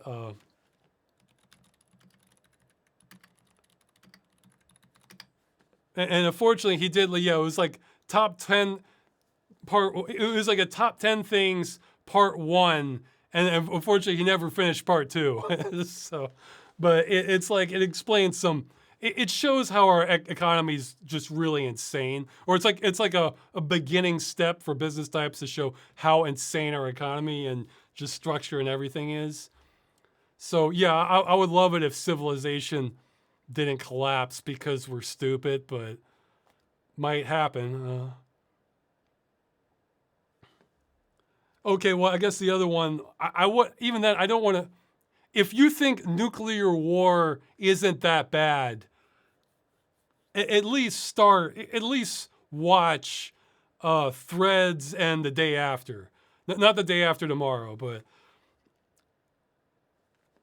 because that's kind of, because I feel like you're either operating on bad data if you think that, or it's not real enough for you. And those, even though that's fiction, they tried to treat it as it's considered some of the more realistic portrayals of nuclear warfare.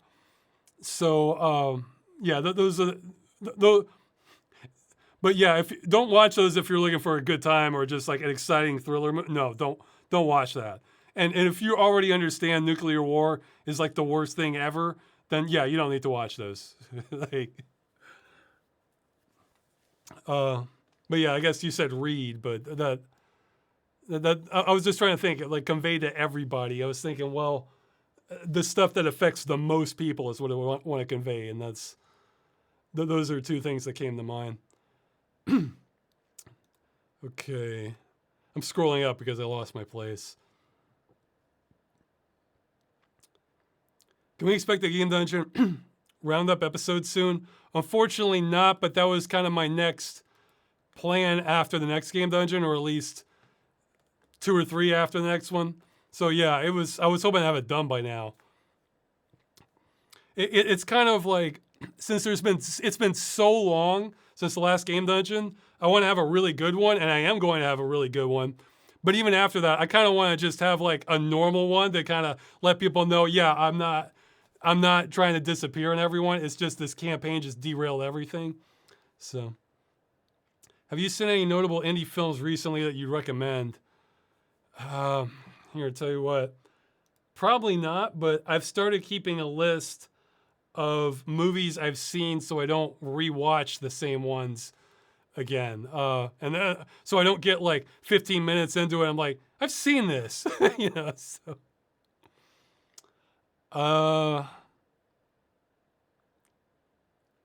No, not really. None of them have been like what I would call winners. So, yeah, and some of these I don't even remember. I've already forgotten which movie it was, but I wrote down the title and year, so now if I stumble into it again, I won't rewatch it. I mean, I'm sure I remember what it was about, but I don't make the connection. Well, okay, I remember one. This isn't recent. If you want a good horror comedy, it's Australian. I don't know how indie it was. Uh, it's either 100 Bloody Acres or 1,000 Bloody Acres. I forget which one.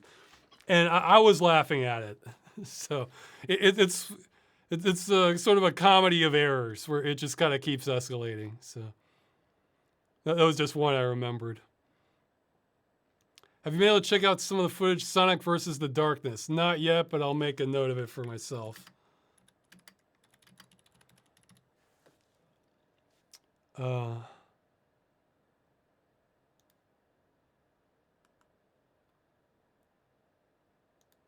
Most of your decisions do have an impact in Planescape. All right.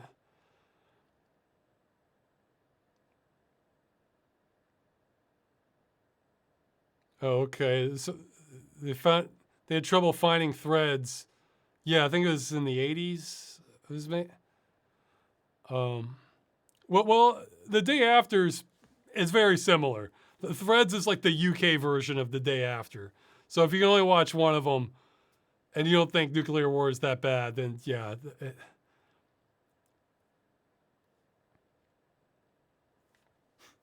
Or another way to put it, what was it?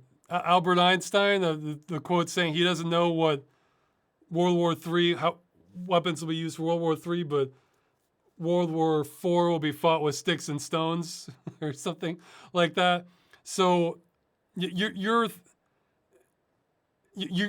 kind of implying you think you're smarter than Einstein on nuclear matters. And maybe a few people out there are, but that's quite the claim. That's quite the ego, you know.